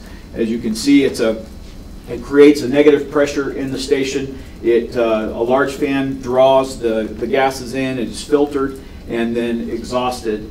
There are no hanging parts, no need to connect it, not a lot of moving parts, which are a huge benefit, and we have had very little problem with these exhaust systems at the airport fire station.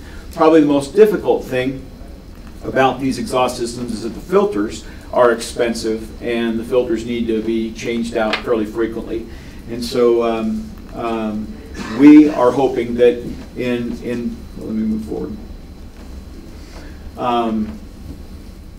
So the discussion is to replace in stations 3, 4, and 5 to replace the systems that currently exist with the new AirHawk or basically that type of technology in the 3 stations. The cost is about $75,000. The bids we've gotten, that's for all 3 stations to get the equipment out, put in the new equipment, is about $75,000.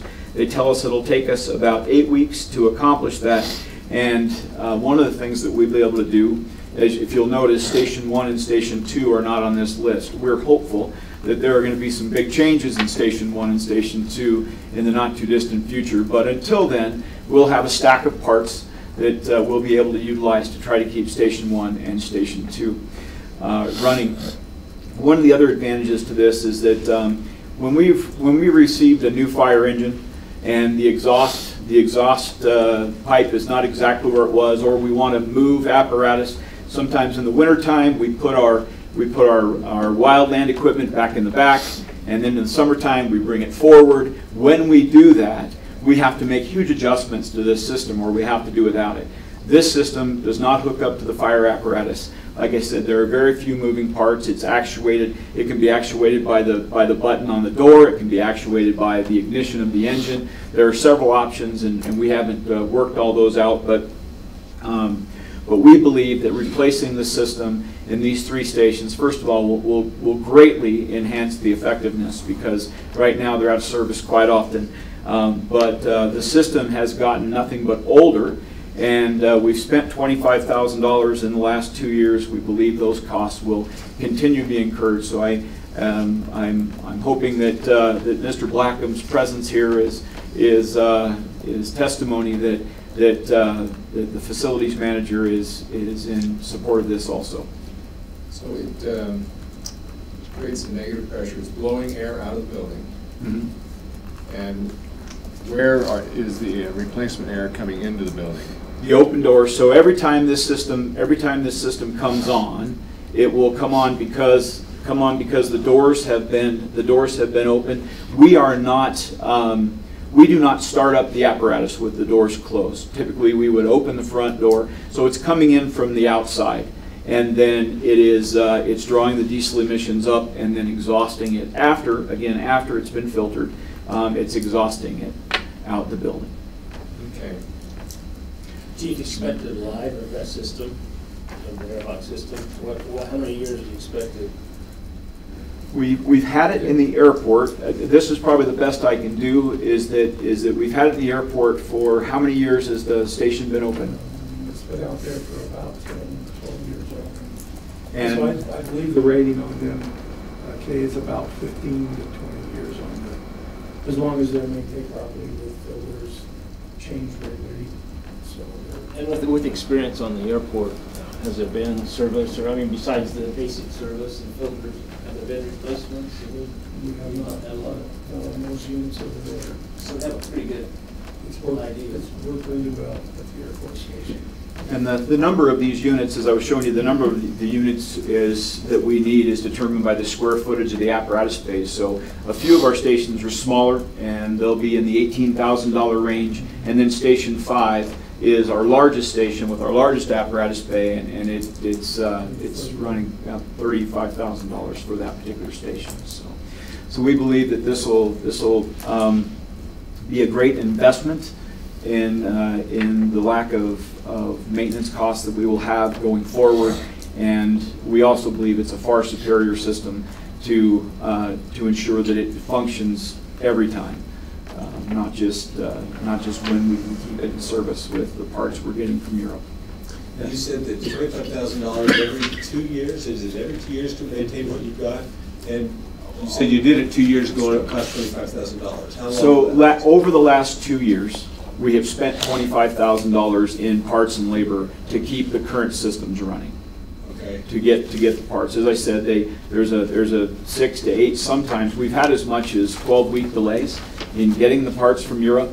That means the system is out of service for that period of time, so it's not functioning to remove the diesel emissions, and so it is.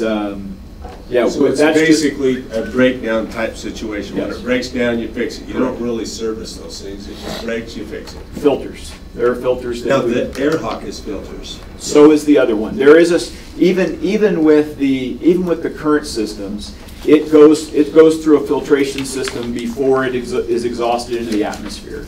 That's part of the requirements, is that the air be scrubbed before it's discharged into the And the atmosphere. filters for these, how much, you said, how often and how much? You said they're expensive. In talking with Steve at the airport, he said they're supposed to be replaced every 60 days. Yeah, but right now they're on a quarterly schedule. Okay.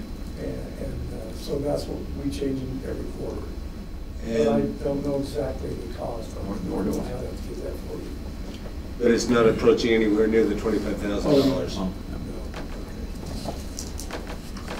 Now, the other piece of this proposal in coming and asking for the $75,000, we've had a very busy spring and summer in the wildland fire activity. We've had anywhere from 4 to 7 people out of the state basically since June. And so as we look at our costs versus our reimbursements, much like we had last year, we had some revenue basically. The reimbursements exceeded our costs for going out and doing that. We expect that will be the case this year. A very safe estimate is that we'll have $35,000 that would be put towards this system. So really, of the $75,000 that it will require to make this change, we're here asking for $40,000, and the revenue that the fire season has brought will pay the other $35,000. Do you need a motion? This is actually coming back for a resolution. It'll be in a resolution at the next meeting on September 25th. Just informational only. Yeah, and then Dustin Grayball will be here in about an hour to give you an update on carryovers. There he is. I'm coming back when I review that. So, I mean, to me, this is a no-brainer. I mean, let's get it done. I guess my only, I feel kind of an obligation just to kind of question, I guess, or just make sure, and I'm glad the administration's there and everything, but, you know, we go through a budget process. Were we not aware of these problems as we started that? I mean, why wasn't this, why wasn't this in the budget? Well, there were several things that we had in the budget, and we actually, it's a great point. This came up when we had 2 of these systems go down and we started to do the research. It was just the fact that we missed it back in May. It was something that we didn't, something that it was on our radar, but we didn't think about adding the $75,000 to our budget as a supplemental. It would have been as a supplemental budget item, and quite frankly, we just simply missed it. We missed the opportunity to come. There were some other things that were on our list that we came with, and so. Yeah. So this is basically a one-time appropriation. That sounds like. Correct. A one-time appropriation of $40,000. Very good. Thank you for your help, and we'll look forward to doing a resolution, having that presented next in 2 weeks. Thank you. Hey, we're going to take a 5-minute break instead of a 10-minute break.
welcome back. And I forgot to do this in the beginning. Bryce, will you help us with this? Oh, yeah, absolutely. Bryce, here we go. Start us off. Oh, somebody's had a birthday, our wonderful counselor dear. May Father in heaven bless him through all the coming years. Happy birthday to you. Happy birthday to you. Happy birthday, dear Dave. Happy birthday to you. Dave, I apologize. You could have had a real choir behind us with all the people from Public Works here, but instead, happy birthday. Thanks. We will now move on to item number 4, a discussion on the request for code amendment to Provo Code Chapter 14.20, SC3 Zone to establish an open space requirement for a residential portion of mixed-use developments within the zone, this zone. And Aaron Arbor will present. Hey, thank you. I'll be very, very brief since you get to hear about it tonight as well. Essentially, this is just getting the residential portion of the SC3 zone to match similar residential amenity requirements from our other residential zones. We just took them straight out of the medium density residential zone, added a adjacency subsection to it because it's a mixed use project. And that's what you'll hear tonight. So I don't know if you have any questions that you'll want to ask tonight or anything I should prepare. Anything from the council right now? It's more for the discussion with council and this is a couple, but we've had some presentations. The Salt Lake Chamber, the State Chamber of Commerce came down and spoke with us, and I think we've all seen the email that they're asking for some commitments towards doing things that would lower the cost of housing and whatnot. I don't know what you thought reading through that, but when I read through it, there's a lot. It just, to me, it shifts the balance. It doesn't necessarily save money; it just shifts where things are paid for. And just pretty much everything we've talked about today. That's one thing we didn't talk about when we talked about. Yeah, maybe we did. Anyway, the point is we're making a lot of decisions, and these decisions are going to affect the affordability of housing. This, I think, is one of the things that, you know, if we agree to commit to the things that we're being asked to by the chamber, that this is one of the things that fly in the face of that. Now, if we have it for the MDR, if we have it for the HDR, and this is similar, I mean, it only makes sense to be consistent across our zones that function similarly. But just, I think we need to understand that this is the kind of thing that we're talking about when they say, you know, be careful of zoning regulations and the costs that are borne by the creation of these higher density zones. Again, I'm not arguing against it. I'm just saying, you know, I would say that's the counterpoint, and this is, or at the very least, this is something we need to start thinking about if we're serious about housing affordability. So along that line, I mean, we're trying to kind of bring it in line with what is appropriate or happening in other zones. It may call into question, is it time to review the other zones? Are we asking for the right amount of open space? Because some would say, well, make it 0, and others would say, make it infinity. But, so, it's a sliding scale, and the more open space you require, the more cost burden there is on the developer, and of course he just throws that back onto the units, and there's no free lunch. Mm-hmm. So I don't know if community development has an opinion about the current requirements and if they're still appropriate. With what we've experienced, projects that have used these zones, we haven't had a lot of fightback from the developers about the percentage we require. I think it's pretty typical for these type of apartment buildings. And it has provided a good amount of space for the tenants, the residents of these buildings. I I think there's a lot of discretion and openness to how they use that space, so they can kind of evaluate how much they want to spend on that percentage. They could just have it be an open lobby, or they could really put in some nice amenities.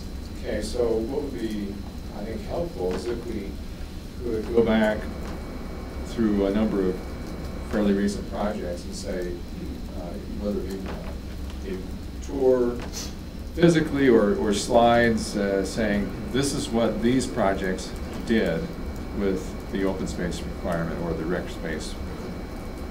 So that way we know what we're getting, or the public's getting, based on the requirements that we've basically authorized. Yeah, I could prepare some examples for tonight.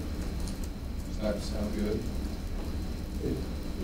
And I can argue this kind of, or I see arguments on both sides. I mean, I think if we're going to build denser, one of the things we have to be careful about is making sure that we get quality, so so we don't struggle with some of the downsides that density can bring, and also we get good examples so people don't fight against it because, hey, that's a really quality project. I wouldn't mind more of that. So that's the one side. The other side, you could see, a school teacher coming in and saying, wow, that's a great roof garden. Unfortunately, I can't afford it because of the roof garden. I can no longer afford, I can't afford to move here. I'm going to have to move to a different city and commute in to teach at Provo schools. I would have taken an apartment building without a roof garden that I can afford and live in the city. And so I think that's the tough thing. And sorry to bring it back to the proposed legislation, whatever we call it, from the chamber. Thank you. From the chamber. I mean, all of those things, there's trade-offs on every single one of them, and sometimes it's cost burden shifting and things like that. But there's no easy answers. But these, I think, are going to be the tough questions we'll have to grapple with if we really want to get on top of it. I think in the short term, I think this makes sense just to put all of our higher density zones on the same level. But I think this is the type of discussion we need to have and make sure that we're setting a clear policy direction about where we want to go. Is the SC3, is that part of the BYU it's the mix area? It's your large commercial areas of the city, so the mall and the golf course and the East Bay, Riverwoods. Is Riverwoods SC3? Yeah, the southern portion of it. So am I correct in understanding that that is a slightly higher end area of housing? So before it was just shopping. Or I guess it's undetermined at this point. Before it was just shopping. It didn't have a residential component, and they're asking, or we've now added a residential component into these shopping centers to make more mixed use. So the mix is, the mall is, Riverwoods, but these same amenity space requirements are in our MDR and HDR, and that definitely that does affect South Campus, correct? Is South Campus, or is that's a completely different zone, right? Well, there's a mix of zones there. There's CMU, there's some HDR. There's some HDR. Yeah. Okay. I'm just thinking of the distinction between a housing unit that's intended for a student population versus a housing unit that's intended for a more residential situation. It seems to me that there's an argument to be made that they should have different levels of open space, or could have different levels of open space because their needs are slightly different. Okay, this will be coming back tonight. Thank you, Aaron. Thank you. We'll move to item number 4, discussion on the request for a code amendment to Chapter 14.41 regarding changes to the allowance and requirements of home occupation. Brian? Okay, just to help your memories maybe, the gist of this one came to you before. I believe it was the 1st of August or end of July. There was a proposed change in home occupations, went to the Planning Commission, came to the council. but Councilmember Sewell discovered that a lot of the changes weren't the same as the council had come up with on the committee. And so we revamped it so that the original proposal went back to the Planning Commission. They heard that on August 22nd and recommended unanimously in favor. As you can see, that we're in the staff reports, the staff report to the Planning Commission. They had Exhibit A and B. B was the old one. That's there merely so they could compare the two. B is really nothing you should be looking at tonight. You should really only look at A. And it has 5 or 6 changes to the home occupation ordinance.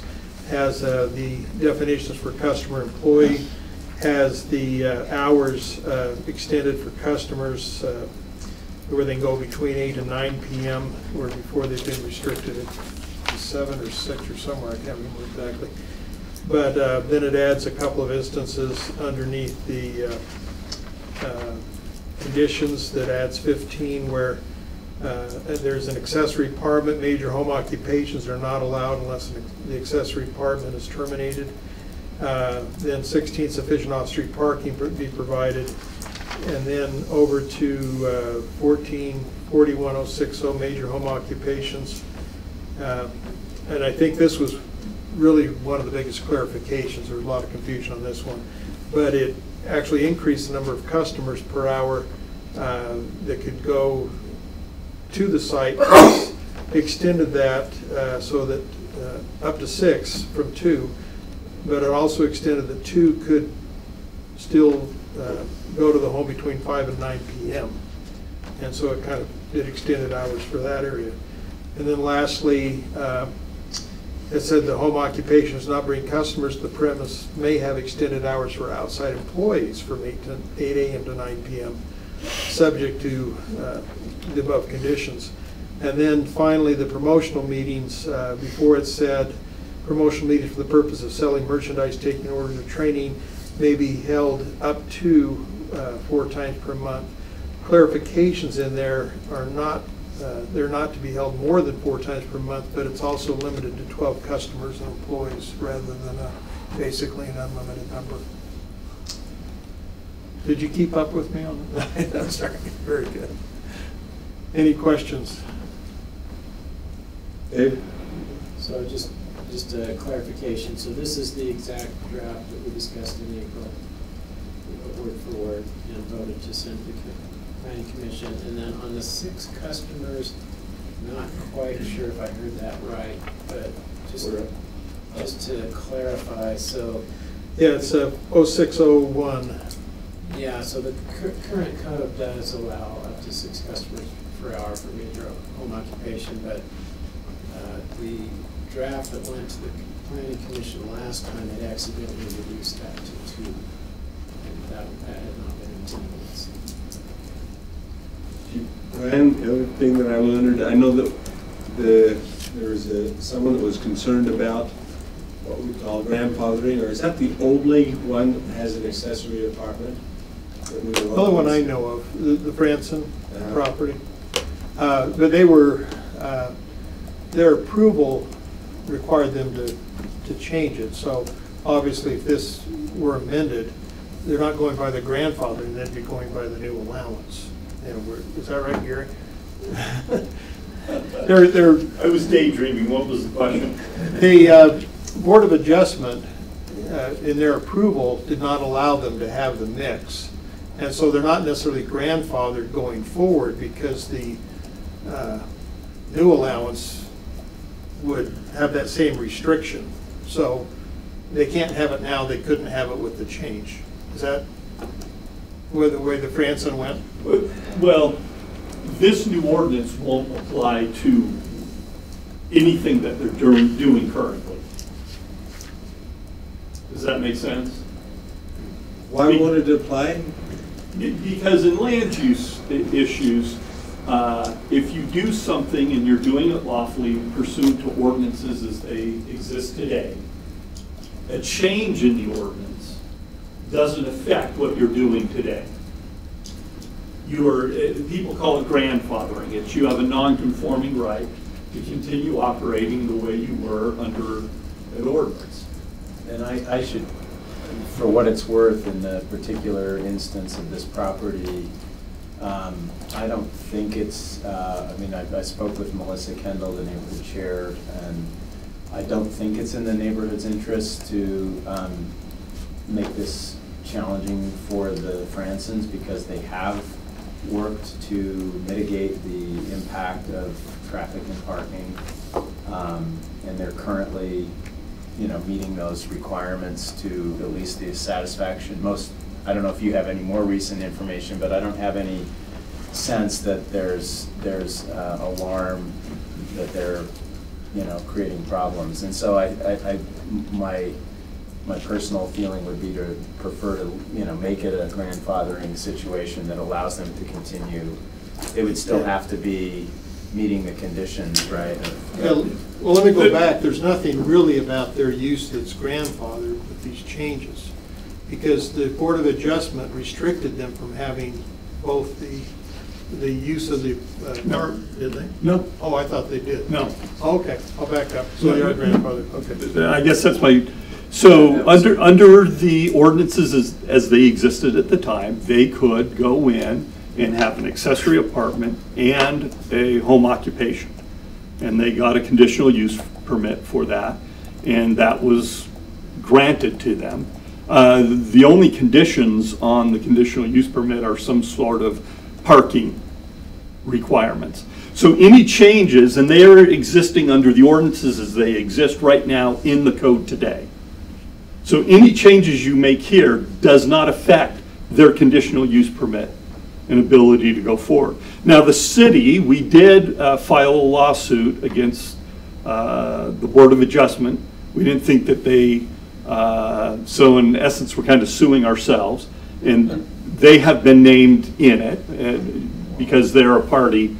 They have this application, and at the end of the day, it's I think the city's legal theory is that the Planning Commission didn't have standing, or excuse me, Board of Adjustment didn't have standing to hear this. It should have gone to Planning Commission, and it didn't. And so the request would be go back to Planning Commission. Now anything that changes here won't affect them, does not affect them. Doesn't now and won't affect them in the future.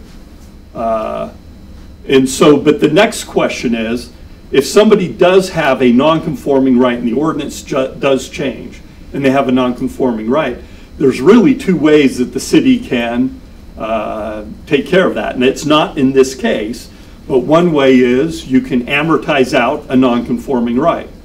So in the city, we did that in the tree streets with accessory apartments and put in a requirement that they have to all be owner-occupied now. So non-owner occupied single-family homes with accessory apartments were legal up until 2002, something like that. And we put in an amortization ordinance that took care of that. And now all of those that were legal and grandfathered were taken care of. Okay, so you can get rid of a non-conforming right, but really the only way you can do it is through amortization.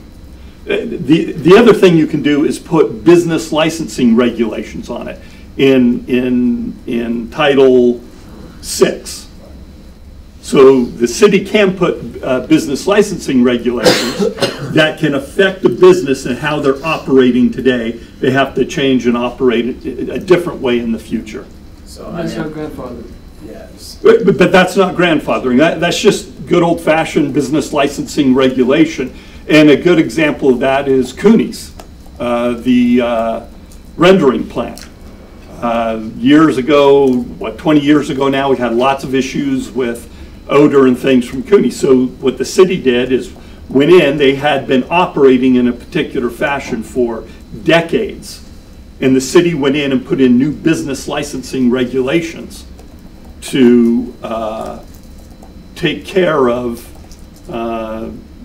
those issues, the odor and different things, and made them operate in a different way. And they were in the process of doing that and then found another place and moved there. So I think that the issue, and I think I'm representing a number of feelings in the neighborhood that are probably the majority. I say probably because, you know, I don't know that everyone has followed all the intricacies of where this has been for the last several months. But the sense that I've had, and that a number of other people, including Melissa, have had, is that that property itself kind of lends itself for a little bit of a challenge for the neighborhood because it's so large. And so if this particular occupant were to move and someone else were to see that house, they would probably see it precisely for an opportunity to do something with the house that might create more disturbance in the neighborhood. And because they have been willing to mitigate the traffic and parking and have been so far successful with it, the feeling is we'd rather work with them and let that continue to be the resolution for the neighborhood than to start it all over again with somebody else, if that makes sense. So now, if somebody new came in, they'd have to apply for a conditional use permit, and then they'd be subject to this ordinance. Right. Well, but it would be a different owner. It would be a different set of unless they sell the business, because typically a conditional use permit runs with the land, not the property. So if they sell the business to somebody else who comes in and continues it, would be, yeah, there'd be easier. I'm just saying the property invites a certain kind of opportunity that could be misused by somebody else. And given that they're cooperating at this point, I think that seems to be the disposition of the neighborhood. So the changes you have in front of you today don't really address and deal with that particular case. Yeah. I'm just bringing it up because I know. What? And didn't stem from that case. And didn't stem from that case. I understand that too. I'm just bringing it up because I'm expressing my support for leaving it in the land use. Because that was going to be one of my next questions is, okay, there has been some disagreement. People concerned about accessory apartments having home occupations in them. As far as I know, this is the only one in the city. So one of the questions is we can put in ordinances that prohibit that going forward. Anybody who comes in and applies are subject to those rules. If that's something, similar to the non-owner occupied accessory apartments in the A overlay in the tree screens, the city came in and did an amortization ordinance to put an end to those. So that would be my next question of the council. So you do have a case out there. There is a way to legally end a non-conforming right. You know, is that something you want to do? Now, I'm not expecting an answer. It doesn't sound like it's a problem for the neighborhood right now. Yeah, that's what I'm hearing. Now the only caveat with that is you got to remember a conditional use permit isn't individual to a person. It runs with the property. So if they were to sell to me tomorrow and I continue and don't voluntarily cease my non-conforming right on the property, I have the right to continue that. George, just one comment. Neighborhood might not want to enforce it, but if it required under the ordinance to enforce it, we should enforce it. I don't think you overlook a law or an ordinance because the neighborhood doesn't want to enforce it. Well, I'm not talking about overlooking the law because the law hasn't existed until now. You said that so what if the neighborhood wanted to do something about it? Then they would come to the council and either ask it to be amortized or change the. Yeah, I think there's plenty of room there for action. I just heard you saying the neighborhood doesn't want to pursue it. Like if it's necessary for us to pursue it, we shouldn't pursue it. We need to pursue the ordinance if. Yeah, I understand what you're saying. Just want to clarify that. And in the posture. Yeah, as long as they have means to bring that arrangement to an end if they felt like it was necessary. Yeah. And the council would always have that option if this particular case becomes a problem in the future to amortize it out. So the actual posture that we have in this is they went to a staff hearing for a conditional use permit, and under our ordinances, we do that sometimes there's staff, sometimes planning commission. It should have gone to planning commission, but as staff denied it, Board of Adjustment approved it with conditions. And so really what the lawsuit is to have it go back to the planning commission so that the planning commission can revisit what are the appropriate conditions. But if what I'm hearing is the neighbors are satisfied with the conditions that are in place right now, then there's no need to go continue this lawsuit. Well, I can revisit that particular question with Melissa and the other leaders in the neighborhood to see their feelings on that. I spoke with Melissa last week, and she agreed that, you know, sort of passing this, but without pulling out the grandfathering laws would be fine. And this wouldn't affect them. They have a preschool. Yeah.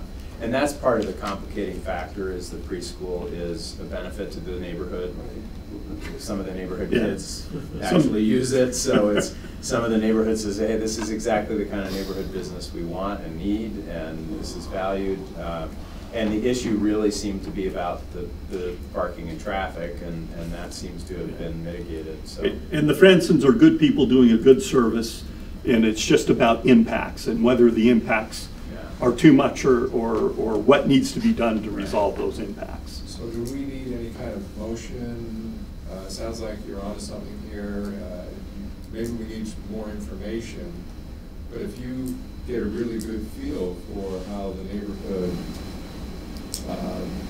wants to proceed here, and if they are comfortable with us, the city, dropping the lawsuit, then we can have a win-win. Because no one needs a lawsuit. And if I'm not even sure that the neighborhood knows about the lawsuit, to be honest. Okay. Well, it needs. Some do. Some do. Yeah. Yeah. The neighborhood share knows.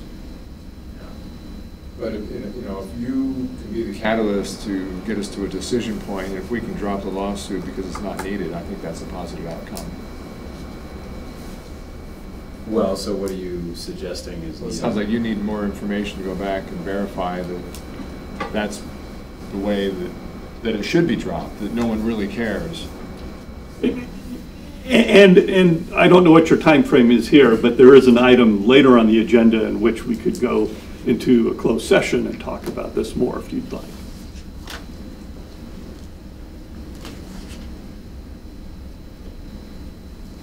Well, I'm happy to get more information. I don't know if you are suggesting that we need to wait to make a decision about this. Not about this, about we have a lawsuit that's already ongoing.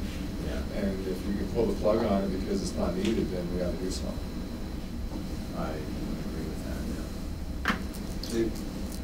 Would that be a decision for the mayor and Wayne community development?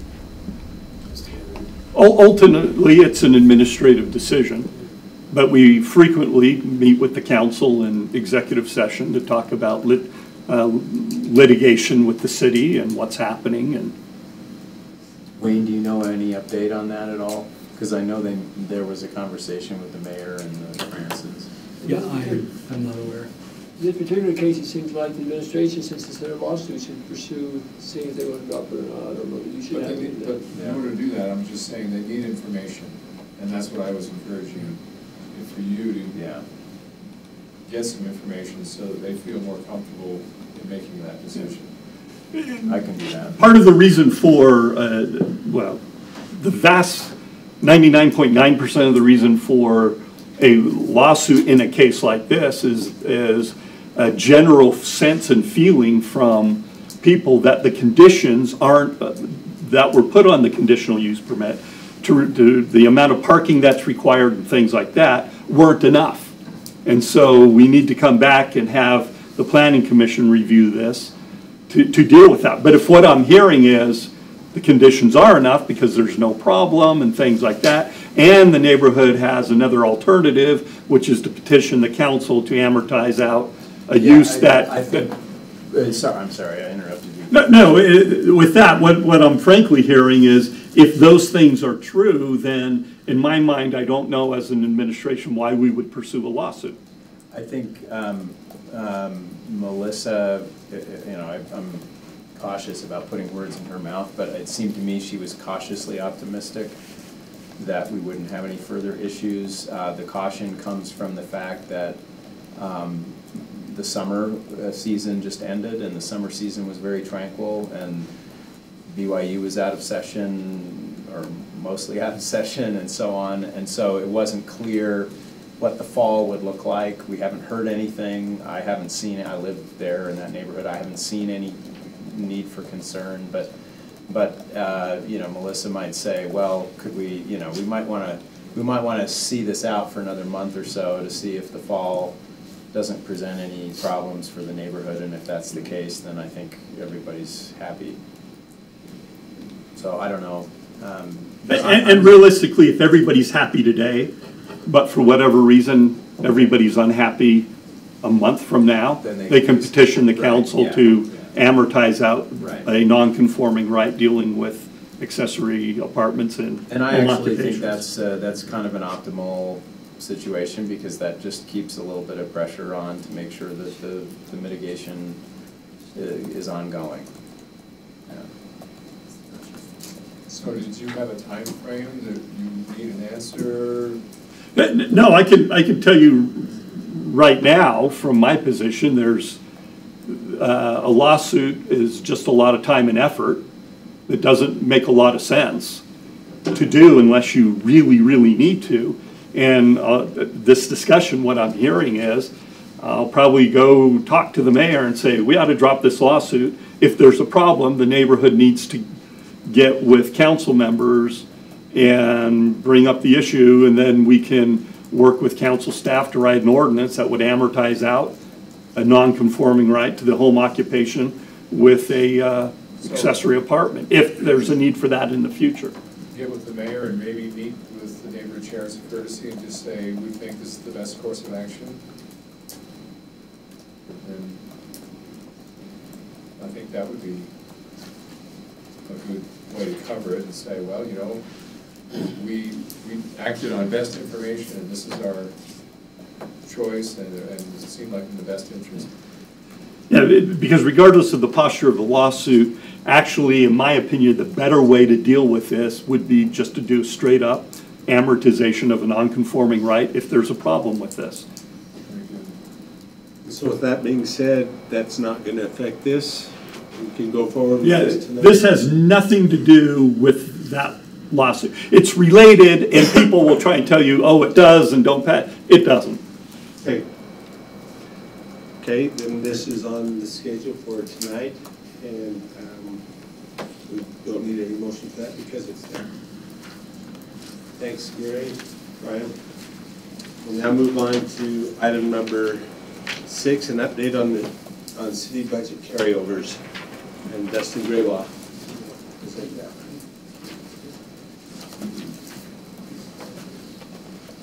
Did you send it to Bryce? Maybe I sent it to Bryce Merrill instead of Bryce Mumford. I do that on occasion. Let me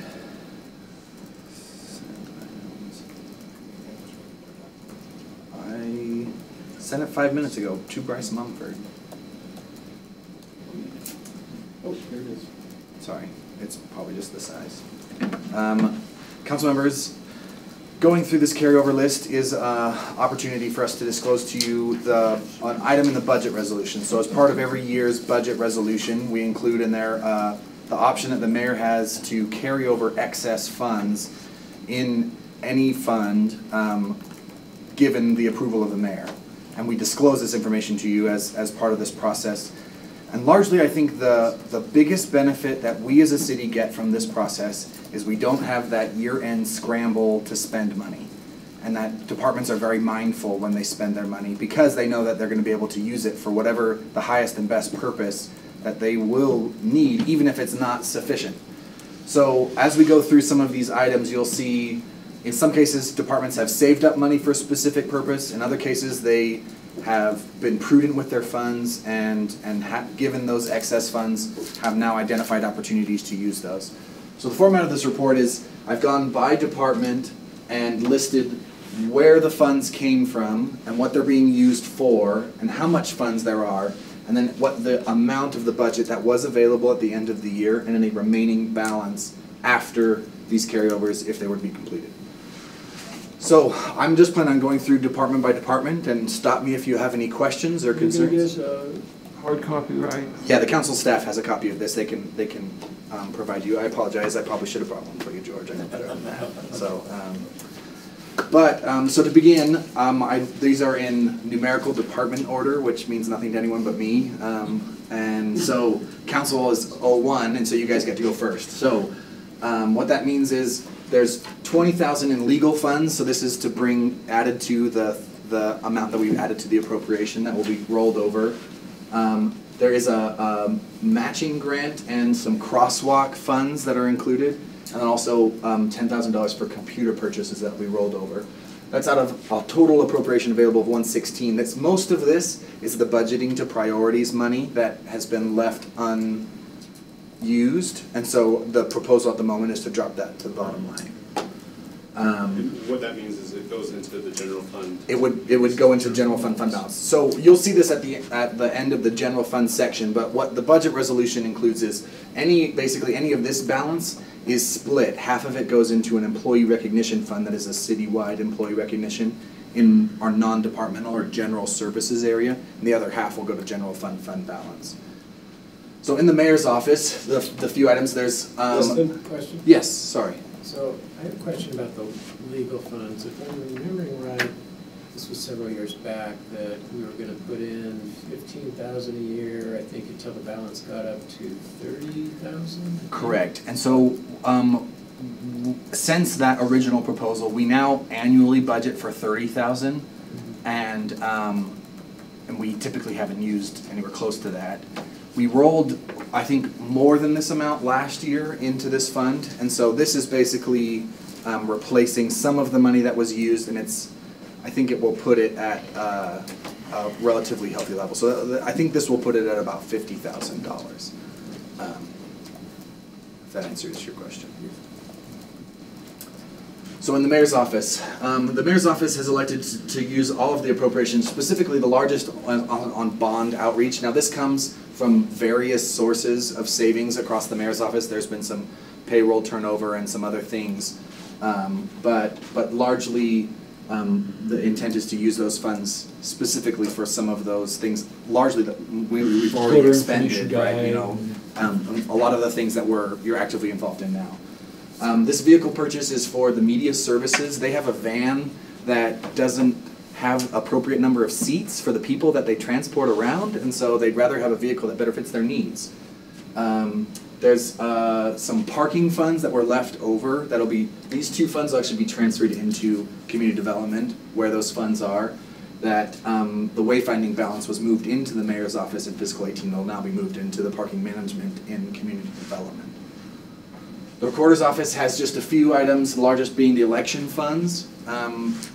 Typically, we have kind of a semi or biannual cycle that we were just trying to save up a little bit of money so that when we need to expend those, we'll have more money available.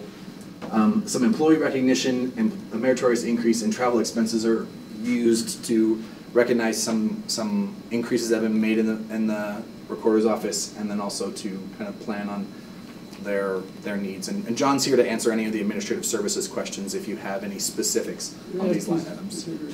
Yes. So what goes into the fund balance that's used for employee recognition? 66?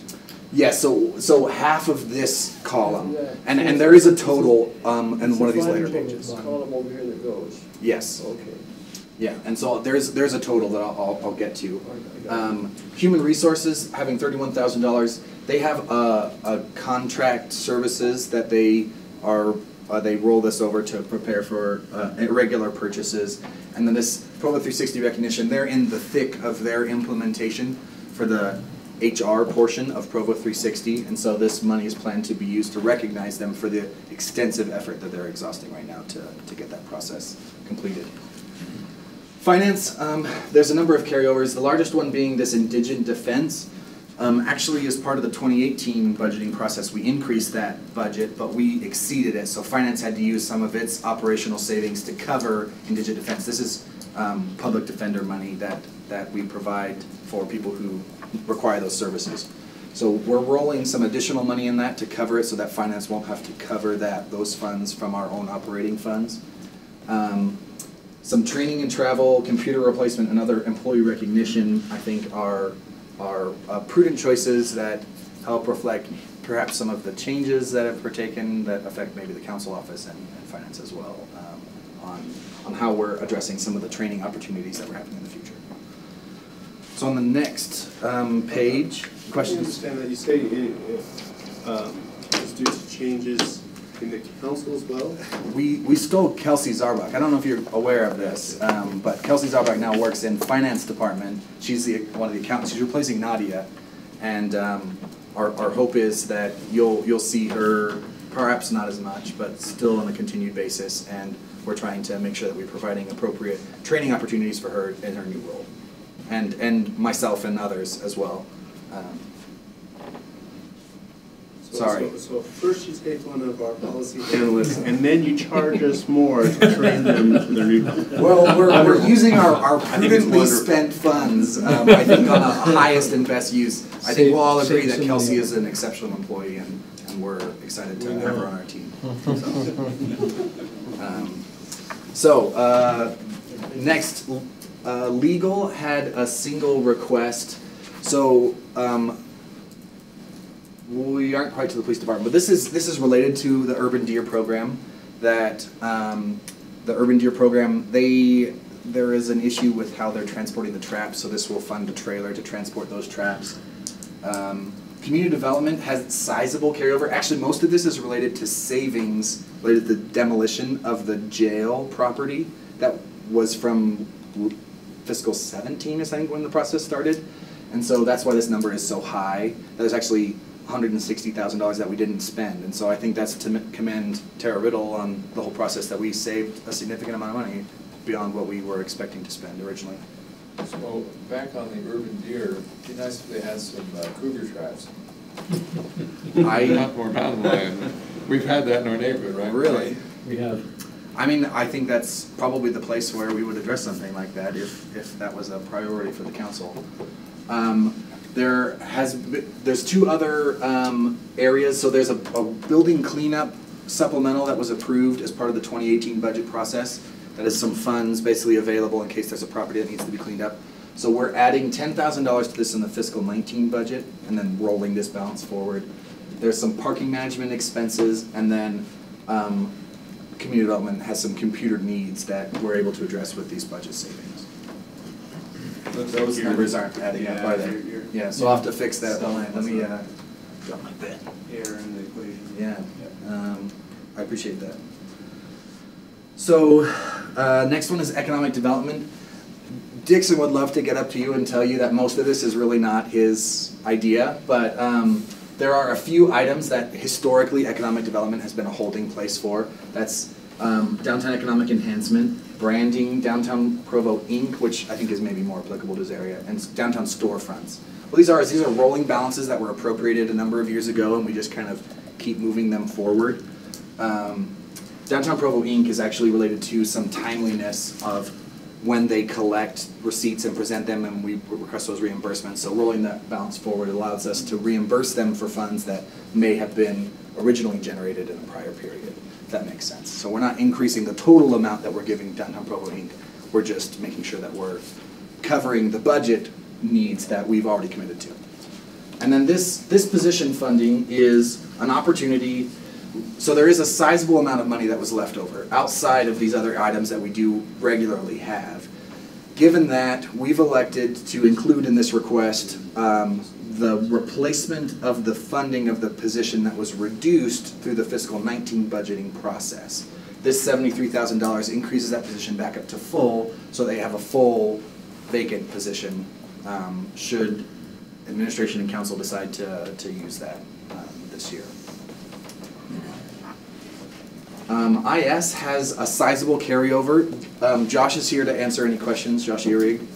And Most of that is related specifically to these two line items. They have significant contracts, leases that relate to the software systems, and then just equipment purchases that are related to RS infrastructure that we have typically roll those balance forward, and they are typically rather sizable. Can I make one comment too? Josh and I talked about this earlier, and Josh is here, but they really don't have what we consider to be a CIP balance. And as you know, the team has been very busy working with Provo 360, but let me just throw a couple of pretty large projects out there that we see on the horizon, and if we had the resources and time, we'd be looking at these. But one example is a backup system. Was it been about 5 years ago?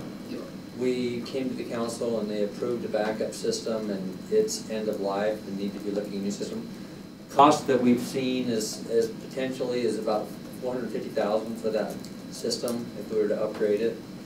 Also, another good example is our telephone system, which is pretty much end of life. Okay, we've looked at ways to kind of try to keep it up and going, but that's about $300,000.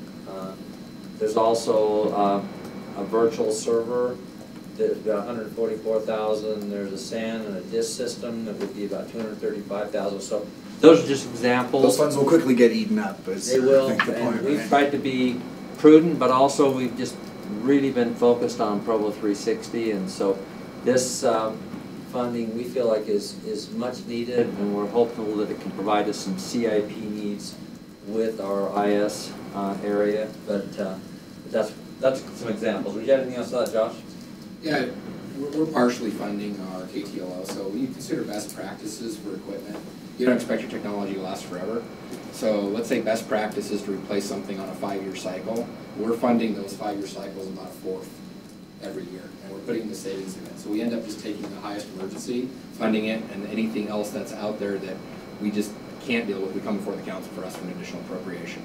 So this is our best effort to try to have a rainy day fund to not have to come before the council on every appropriation need for every technology replacement. This next item on the radio replacement, historically we have budgeted for the radio costs for the city. The state has changed that, and you're aware of kind of the issues, I think, related to replacing the radios. Included in the fiscal 19 budget is a plan to internally finance the purchase of our radios through our own equipment replacement fund, the vehicle bank. And using that money, I think this gives us an opportunity to have some flexibility on how much we're financing through that bank. The remaining balance, we've elected to roll into this security funding, knowing that we maybe perhaps weren't able to provide as much as we had hoped for that supplemental request to the fiscal 19 process, and hoping to bolster that sum through the carryover. The fire department had about $45,000 of carryover. Again, this is a supplemental request that they would like to use that for equipment replacement. Both fire and police submitted supplemental requests related to equipment replacement funds, and unfortunately we weren't able to fund those fully through the fiscal 19 process. And this helps get fire much closer to their annual need for equipment replacement. On the next slide is the the police department. Sorry, for us 2 seconds.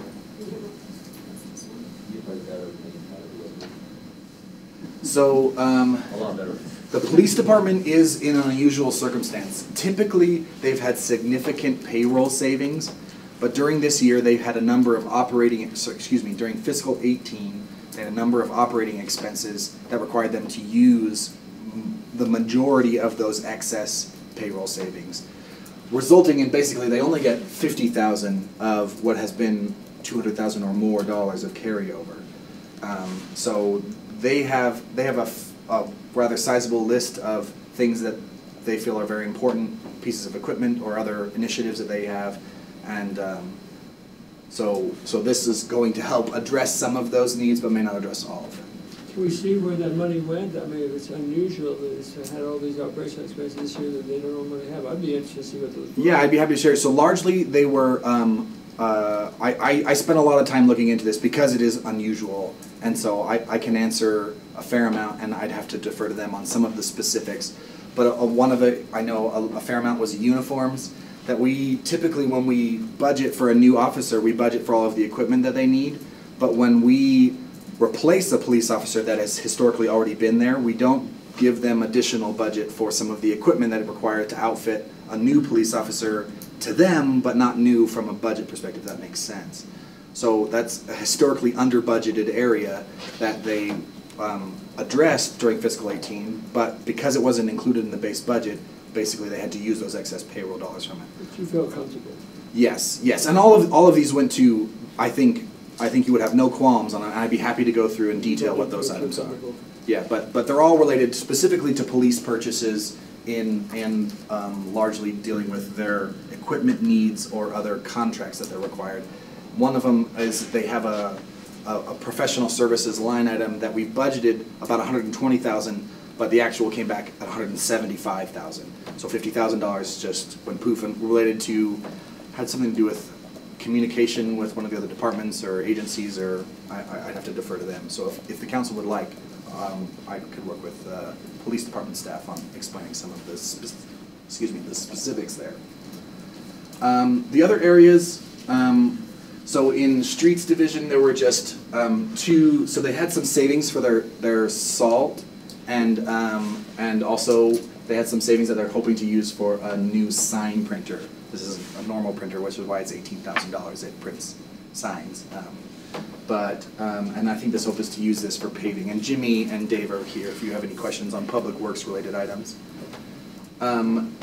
Engineering, these two areas come from two different lines, and I apologize. Normally I've tried to squeeze these for simplicity, but I have a bunch of stuff on which accounts these are coming from so that I can track them in for my own purposes.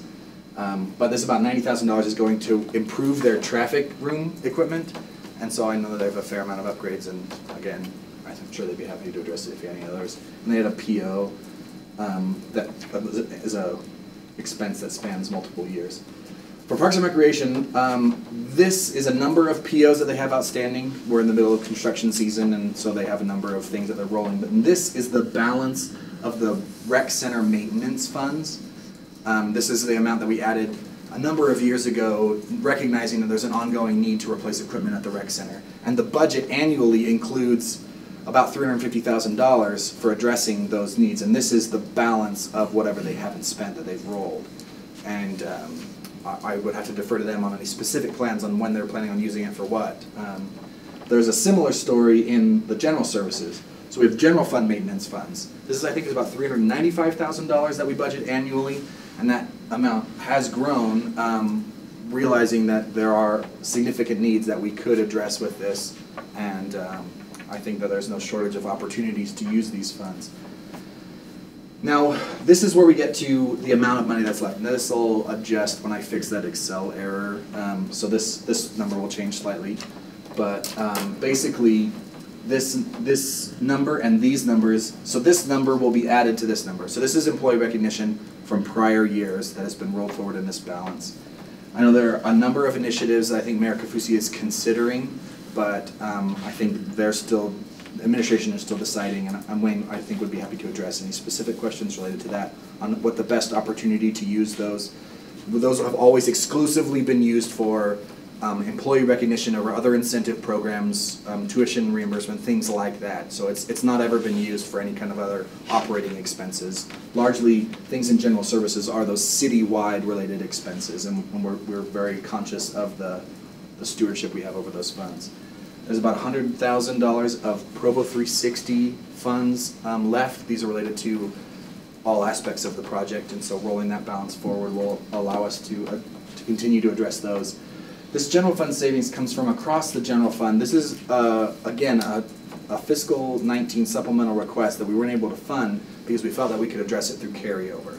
So this is a lift that goes in the newly built fleet facility to address large vehicles, and this is half of the lift. The other half is coming from the Public Works Fund, specifically water, and will address the installation of that additional lift for those very large pieces of equipment. We understand, what is general fund maintenance funds? How do we have savings in that? What are the maintenance funds used for? John, I don't know if you want to address it specifically. Yeah, So this falls under facilities. This is a couple of years ago, but when we looked at, basically what happened with Parks and Recreation is they went through, analyzed all their systems, the bikes, the spin bikes, all the things in there, and got a useful life, and decided how much we need to set aside each year so we have adequate funding. In this building, we did the same thing for all the systems. Dick Blackman went through and analyzed it, and then what we do is each year we set aside money that would over time pay for those systems so that we don't get caught in a big problem. So right now, that money's been building, and that's what that balance is that's there right now. And so it's just, and we'll add to it each year so that if we did have some big unforeseen event, that we've got the money sitting there. And we've had some small things, but haven't used much up to this point. Thank you. Things like when the air conditioner went out, these are the funds that we use to fix that. Let's see. I think, Bryce, if you go 2 more slides, I think we went back. There's a number of, they get increasingly less exciting, I think, as we get outside of the kind of more procedural. Yeah, one more. So Justice Court had just a small amount left that they're devoting to employee recognition. Library has a sizable amount of excess budget, and this comes from historical savings as well as other payroll savings and turnovers and a variety of sources. The majority of it comes from a pre-existing carryover that they're kind of rolling over this contingency fund. Some of that has gone to what's funding the improvements that they're making to their carpets and other improvements that they're making in the facility. Covey Center is in a good position, but they have events that cross the fiscal year, and so these expenses are related to those events that they have excess savings there. And the performance fund is likewise related to those performances, and they have sufficient budget and sufficient fund balance to be able to roll those balances and address their performance there. Golf had an open PO, water has a few open POs, and energy, again, like I said, a little less exciting, just some ongoing expenses. If you go to the next page. One thing I would add too is that for the enterprise funds, all these budget funds that aren't used just they drop to their own fund balance. Yeah, so this doesn't go to the general fund or anything. They all drop to their own fund balance. So that's why I had that summary before, because those was the summary of the general fund. Can the employee recognition money go toward enterprise fund employees? It does, yeah. It covers citywide employees, and that's true of a number of the expenses. They don't contribute to, but they get the benefit. Correct. We'll remind them. Yes, yeah. remind them. Yeah, that's a good point. Maybe we don't. I mean, yeah, Bryce, if you go to the next. The ice sheet had an open PO. This is a new one to be officially part of the city, so this will be the first time the ice sheet will roll funds. Oh, no, it's kind of a weird spot, I guess, but sanitation, again, has open POs, storm drain, customer service. Employee benefits is perhaps more unique. They have some savings and trainings that they're hoping to use to cover a contract position to address training specifically. So they have an employee that's been employed part-time, and he'll be contracted to provide some additional training for the next little while. And then these other benefit expenses were savings related to premiums that we're hoping to put to continued benefit expense related costs. This telecom internal service fund, so this is the funds that we set aside for our own internal telecommunications infrastructure.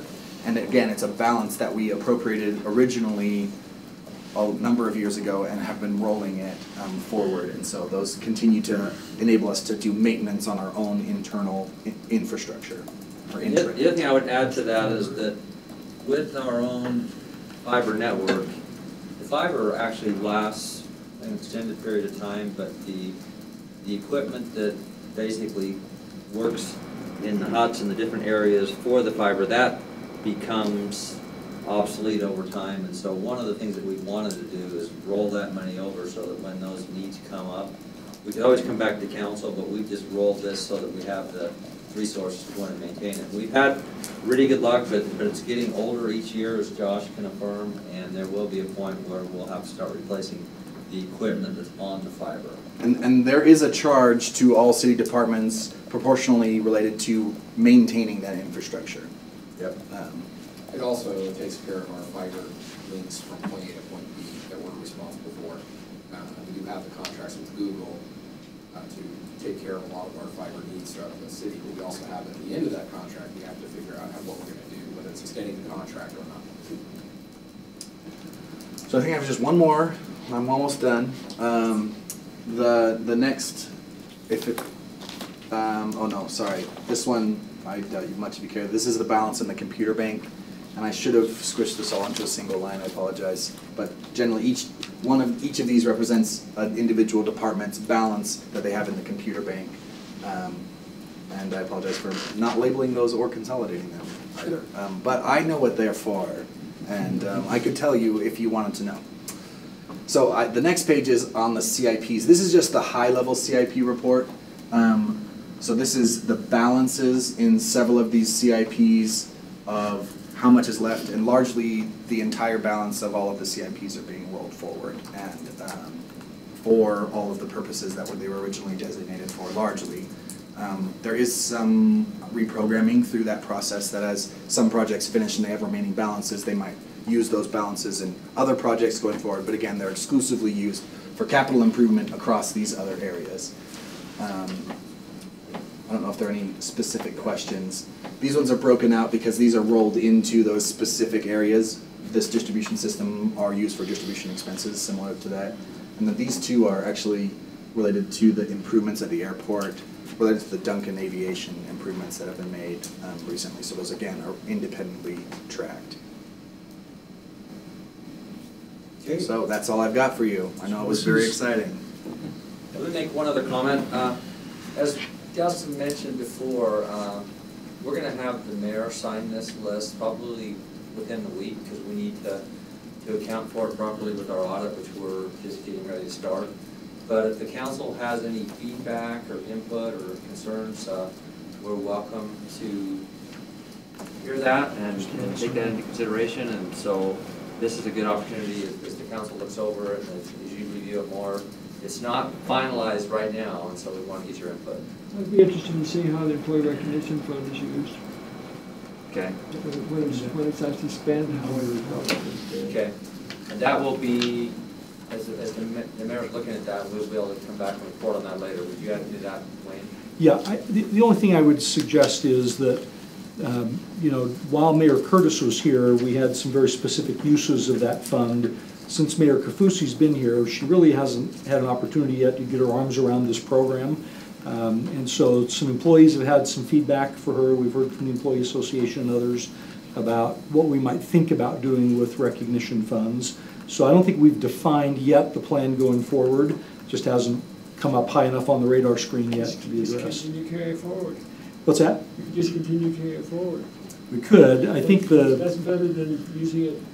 Well, we don't want to use it inappropriately for sure. We're happy to report to you. But for example, we took some money out to create the tuition assistance program a couple of years ago, and we still need to do some evaluation there, looking forward as to what the needs will be. So again, that's things that I think are coming up yet this fall, and so we'd love to give you a report as to where it is. We'd like to come back to you with a plan as well, but we just hasn't hit that. I didn't mean to be in any hurry. No, you're fine. But we are anxious to get it resolved. It's been something on her list we just haven't gotten to yet. Okay. I think we have wonderful employees in the city. I'm grateful for them. I think we do, from what I understand, we do a really good job looking at what the market is and trying to be competitive and all of that. And I think, particularly successful organizations need to be rewarding their employees and all that. Just kind of from the alternative perspective, or just kind of looking at it and playing devil's advocate a little bit. I think we just need to be careful about setting up conflicts of interest. Yes. An extreme example, I guess, is if someone is trying to save on office supplies, and I mean, if we can get the job done for less, let's encourage that and let's incentivize that. But you know, if it gets to the point that, you know, we're not making photocopies, anyway, so if we're affecting the service that we're providing because people are trying to save extra so they get a bigger bonus, you know, I think that's a far extreme. Another thing that I'm a little bit less comfortable with maybe, and it's because I'm a little more familiar with the council budget, but you know, the council said we want to appropriate $50,000 to start us on this budgeting for outcomes. I'm not even sure exactly, I mean, if it just never became a priority, or what happened, why that was never higher. I don't know if that was an actual council, you know, vote, like, hey, let's not do that. Yeah. So 50,000 didn't get used, and so now 25,000 of that's going to go to employee right. And we're fine if you want to carry the money over. I think just as we were discussing, what we've tried to do is to say if it's still currently in need, you should carry it over and continue to use it.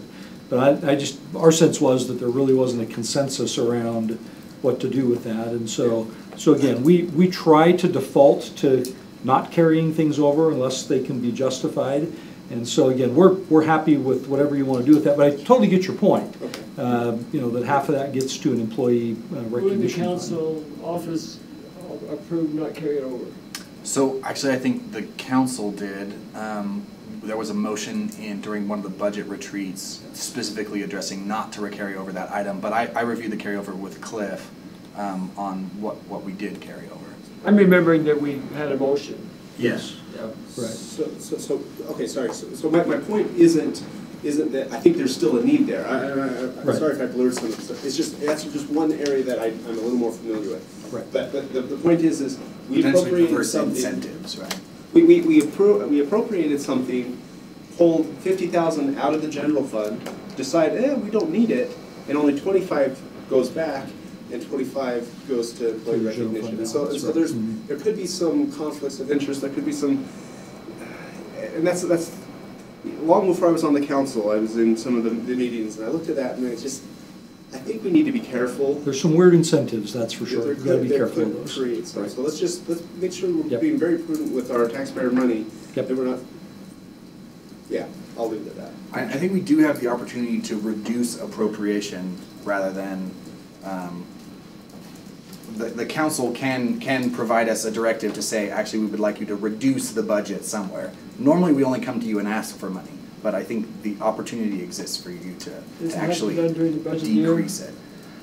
I don't know that it actually needs to be official council action. I think we can electively It's almost like a reverse appropriation. Yeah, but you can, I think. And you could then avoid those dollars going somewhere else besides the general fund balance, if you just unappropriated them during the year. Yeah. Operational savings. I think that's more makes more sense to put it into half of it into employee recognition, where we appropriate money and then decided later on, let's not spend it.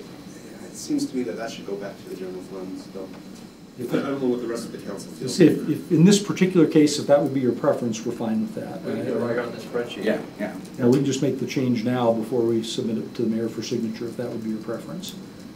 Just to return it all to general fund balance. That's just at your discretion. I guess my preference, if I could just request and see if the council, I'll second the motion. But maybe go through the whole thing. I mean, that was just one item that I'm familiar with. There's so many that are appropriation related. But we just look at, is this an operational savings, or is this something that fits more in that other category? And maybe come back and let us know, hey, this is where we were and this is what we decided. Yeah, we could parse those out and try to identify which ones are operational savings versus specific appropriations that then weren't used. And I would appreciate. The other thing is, we were kind of I understand we did put it back, but are we going to look from a recommendation from the budget committee? And maybe that 50,000 is not part of it at all. But is the budget committee going to need something, or are we having a budget committee that they need financing? Well, it could be, and again, I guess my question is, how would you prefer to do that? We could leave it in the council budget and just roll it over. We could put all of it into fund balance, and then when you're ready, you could appropriate it back out, if that would be your preference. And so I think if that's the concern on that particular one, again, this gets to the issue of, you know, there's just 25,000 we wouldn't move into the employee recognition fund, just roll it into fund balance. Again, we're fine with that. I would make that a motion. Okay, there's a motion to what? Approach the discussion that the whole 50,000 go back in the general fund. Good, okay. And I think if they're willing to analyze this, and because maybe they'll find things similar to the 50,000, that they would also propose that we put directly in the general fund rather than splitting. Let's take care of this one. Take care of this one first. We can go through and look at that. So I think it's a good example of what you're saying. Okay, I'll second that. I mean, the nice thing about being the municipal council, if we decide later on that we need 50,000 for the budget committee, we can appropriate it back. And as long as we appropriate and then decide not to use it, as long as it goes straight back, then I'm more comfortable with doing that. So I'll second the motion. I just wanted to clarify that back on May 22nd, there was a specific motion to not carry over the 50,000 for the budgeting for But I think the assumption was it don't go back in the general fund. Right. We're glad to do that. The budget resolution that's adopted each year provides for this 50-50 split. So if you want to make a change, I mean, if you want to, in this particular case, or generally, if you want to do something different than that, you certainly can, but this was just, we were trying to respond to the formula that's in the resolution. It's a long-standing split. It's been there for 5 or 6, 7 years, probably since Mayor Curtis got So, it. no, each one of those, so there's 200,000. Can you pull that? Yeah, so if you go up, it's probably 4 or 5 pages. I didn't number these, I apologize. Up one more. No. One more. Yeah, so there's this much is added to the fund balance and this much added too. So there will be 590,000 that will be in employee recognition. I'd like to make a comment on the current motion. So now, I want to be very supportive of our staff, of our employees, and if we feel like that's kind of what's needed in order to make the market, make us competitive on the market, and maybe even incentivize the best ones to come here. I don't want to upset that balance, and so anyway, if that's already figured in, I don't want to necessarily upset that, but I think you're fine. Let me just mention. Okay. One of the reasons I made the motion is there's plenty of balance in the employee recognition. And we're already carrying over 384. Well, and again, to put this in perspective, 1% of our total payroll is over $600,000. So we're talking about less than 1% of total payroll that's in the employee recognition fund. And so again, I don't want you to think it's 10% or 15% or some substantial number. It's a relatively small number compared to our total payroll. Relatively small number, but it still is a lot of money. It still is a lot of money. And again, one of the purposes of my motion, I'd just like to repeat is, I think if there wasn't that balance already there, I'd probably be I'd be more reticent to not make the motion, but I think there's adequate, particularly when they haven't really decided how to use it yet. So George, Mr. Stewart? Cliff, we got to move. I know that. I just want to ask: is the specific motion then is to set aside 50,000 from that bottom number? 25. 25 from each. No. So what I would do is I would decrease the available budget in the council by $50,000, which would correspondingly decrease. Go back to the council. I mean, it will end up all in fund balance, so it will make it effectively shift. There. So the very top. Yeah. Yeah, so this number will go down by $50,000. I see. And these two numbers will go down by $50,000. So it will appear as if the general fund is getting less money, but that's actually not the case. It will have already gone to fund balance, and then any of the remaining operational savings will be less, if that makes sense. By 25. 25 fund balance if we ever need it someday. Yeah. It's always good to have. Okay, we have a motion. I'm looking for a second then. Dave, second that. Okay. Clarification. Any other discussion? We'll call for a vote then. Those in favor? That passes unanimously. Thanks for all your work on this. And if any other were you gonna come back then with the operational versus?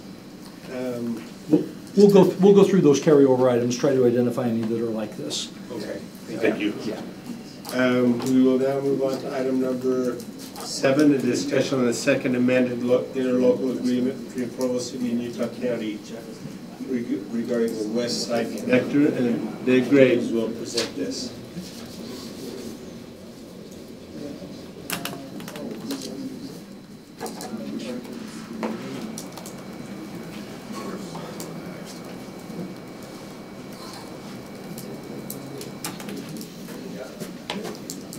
Thank you, members of council. Appreciate the opportunity of being here. Hopefully we can help you make up a little time.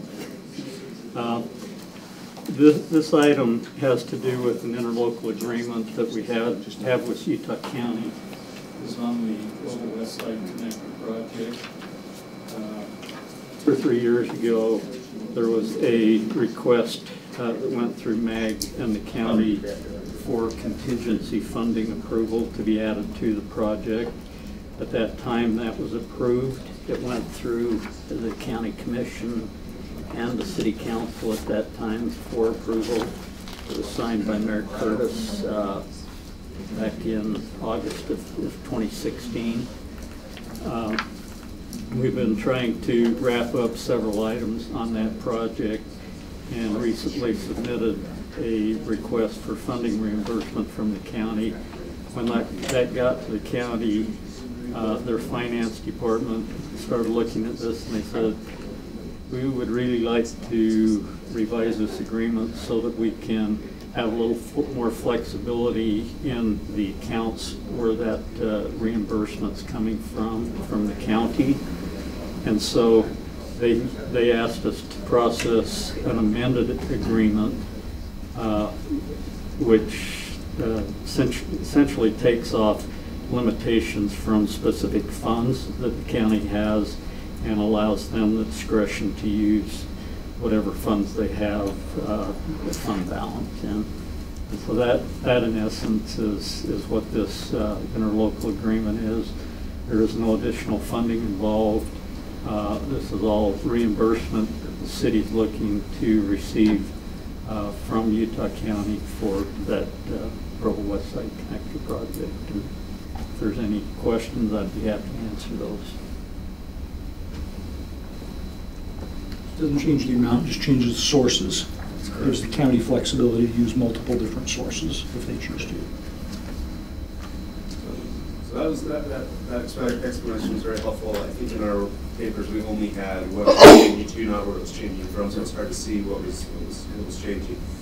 So it's basically it's we're helping them out. They want some more flexibility, and we're going to go along with it. Yeah. And the one line item that specifically mentioned in there was that 500,000 of that money was coming from the vehicle registration fund, and so they eliminated the dollar amount coming from that fund in this revised agreement. And I just want to double check, there's no new termination clauses that are added in? Okay, just have to check, thank you. Well, we're just hoping to receive a check from them sooner than later. Hey, thank you, Dave, and that'll be, we have that coming up on for a resolution tonight. Okay. And we'll take care of that. Thank you. We'll now move to item number 8, a presentation by Hansen, Bradshaw, Malmrose Erickson, and there they are. Sitting outside waiting. I think I'll just probably take a seat here. We don't have much to present on as much. I just wanted to let the council know we'll be starting the audit next week. I know John and Dustin have been working, furiously to get everything ready for that. But before I started the audit, I mean, there's obviously certain items that we have to complete as auditors, but I wanted to ask the council if there's anything in particular that they would like us to look at a little more in depth as we're going through the audit, or if there's any particular departments that maybe budget actuals aren't looking how you would expect them to look for the year, or any concerns that the council has that they might want us to look at as we're doing the audit over the next month or so. I mean, I've seen some preliminary numbers from them. I mean, the general fund looks very healthy compared to what was budgeted for the year. And I mean, I heard the discussion a little bit before I came in about carryovers and appropriations and items like that. I mean, so it sounds like you're in a good spot that we have excess right now. And so I mean, from a financial perspective, it seems like the city's in a good position, but as auditors, it's always our job to make sure that, we're being fiscally responsible with that, and the departments seem to be, in times of plenty, still not being, as fiscally responsible as they can be. So really just trying to look at anything that we could do to direct our audit that would be beneficial to the council. Just for comment, in the past couple of years, they have been coming to the budget committee as they begin their audit, and they would periodically come to the council budget committee and give any updates as they went through the process. And we can ask them to come back and do the same thing for the council, just say, where are you at? Are you noticing anything? Do you have any? This is not an audit that will determine, what's the term for safety, or you help me, what was the word? Whether we're... Well, it's not like a performance audit. I'm not here to say if the city's doing everything perfect, but it's just more to say, the council approved a budget, and what management is telling council in the form of the financials is that information is accurate. I mean, that's the number one function of our audit, is to say that the numbers are presented how they should be presented. Meaning generally accepted accounting. And in accordance with generally accepted accounting principles, yes. So that's our number one job. I mean, with that, we also look at controls of the city to make sure that they're functioning properly. Last year, as part of the audit, I met with every department head in the city, especially reviewing, I think of the state auditor's office, kind of their hot button issues. Last year was a lot of P card related items, and so we met and we discussed use of P cards.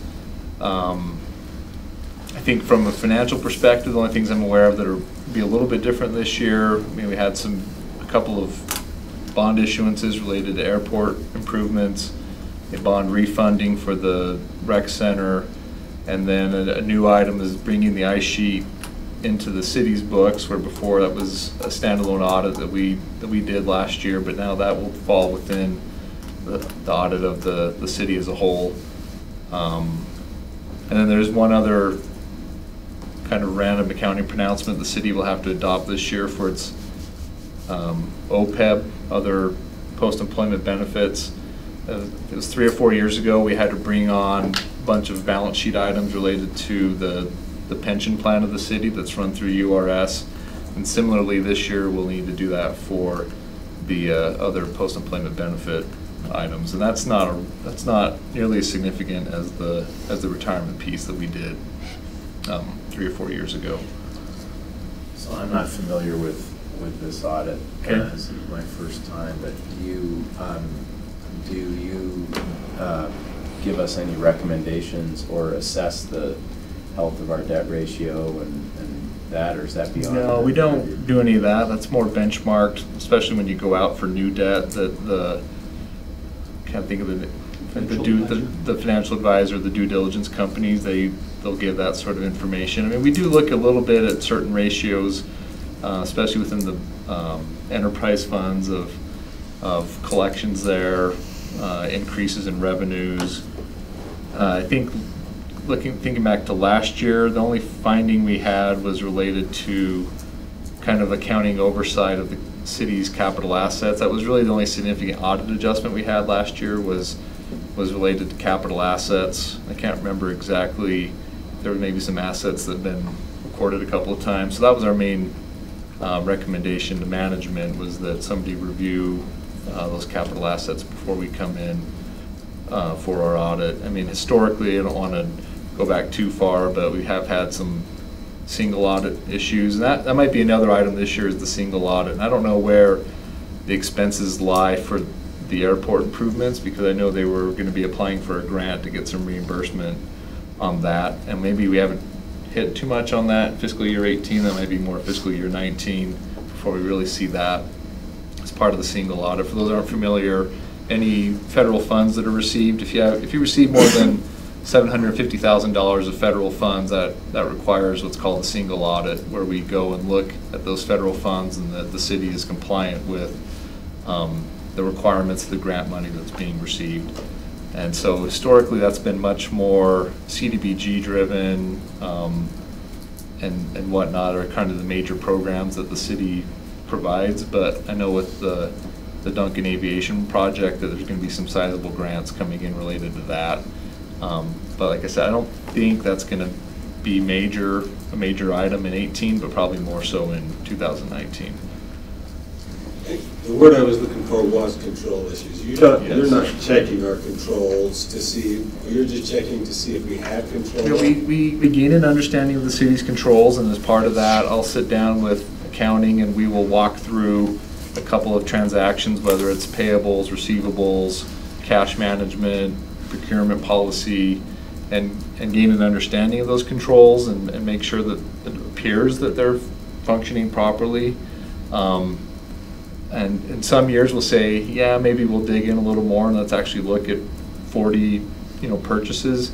I will say every transaction I test as part of the audit, I say, has this transaction been properly authorized by somebody? And not necessarily directly as what we call a control test for accounting purposes, but I do, everything I look at, I'm like, is this transaction approved, authorized, and flowing through the city's books properly? I mean, we do what's called primarily a balance sheet audit, where we're going to take the city's balance sheet as of June 30th, 2018, and test pretty much every number that's on that balance sheet.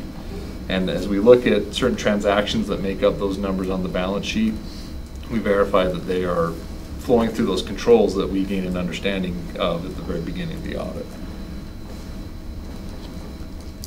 Just your question at the beginning, I hate for you to just stay here with blank stare on. Yeah. So I'm coming up with something. And, yeah. So take it for what it's worth. But you talked about the ice sheet. Our Parks and Rec department has done some absolutely wonderful things with our rec center and actually generating revenue and whatnot.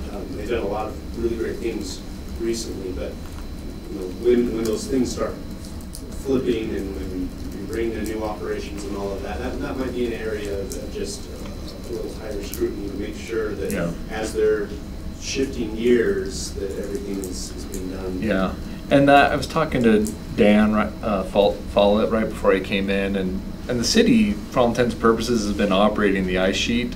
And so when I met with ice sheet last year, and I also went over to the rec center, and we were reviewing the controls that they have for cash handling and making sure that you don't have those just random walk-ins using the facility that shouldn't be there.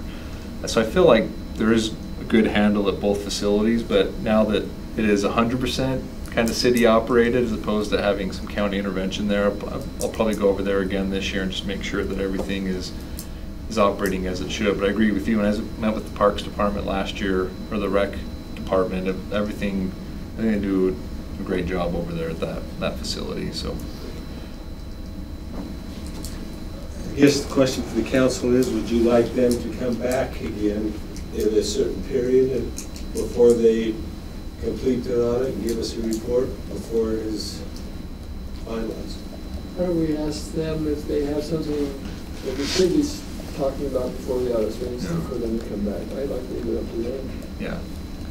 Will you stay in touch with yes. Our director then? Yeah, I'll if anything comes up, I'll let Elizabeth know if we'll need to have a meeting, but you guys have a very well-run city. I don't anticipate anything coming up, but if something does, I obviously immediately will make sure the council is aware of it. And before, I don't like presenting at a council meeting at the very end of the audit with a whole bunch of hot-button issues that should have been brought up before that. So, so I'll be here next week. I usually come for a week, and we usually take a week off, let accounting catch their breath and do their regular job again, and then come back for another week after that. So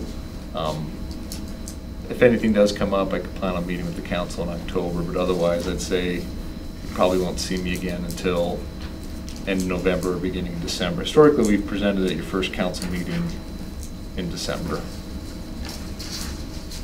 So, okay, and if any of you have any questions, please feel free to have Elizabeth contact me. I know when I put you on the spot and you can't really have anything right away, but just let her know and she can email me and say, hey, oh, by the way, I just saw some numbers in this one department, maybe didn't make complete sense, and then we can maybe focus in on that a little bit more as part of our audit.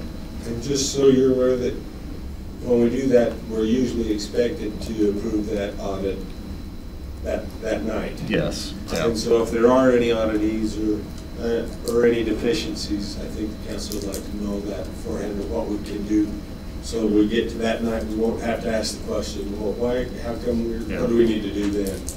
So we appreciate doing it as soon as possible. Thanks for your time. Thank you. Okay. Okay, we do have a request for a closed session. Brian, I'll turn that to you. Okay, we have an internal staffing matter to address for the council, and so it's, as you know from previous times, it's appropriate for a closed session to discuss character and competence of an individual. There also has been a request for an update on a potential litigation matter. So again, which is an acceptable topic for a closed meeting. So it'd be appropriate to close the meeting at this time. My understanding is that we're going to begin with the personnel matter. Maybe deal with the other issue first, so we can clear out more people. Well, I'll leave that to the chair. He earlier had suggested he wanted to do personnel first and, and make sure we had enough time and only get to the other one if we had time. Yeah, the others are not as critical, I don't think, right now. So and the administration has indicated that we can just call them over when it's time. Text me when you're ready and we'll come over. So I think for the staffing issue, it'll just be council members and myself.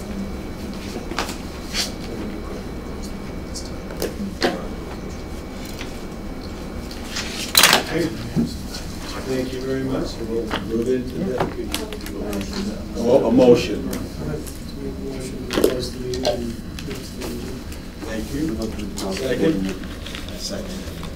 George, those in favor? That passes unanimously.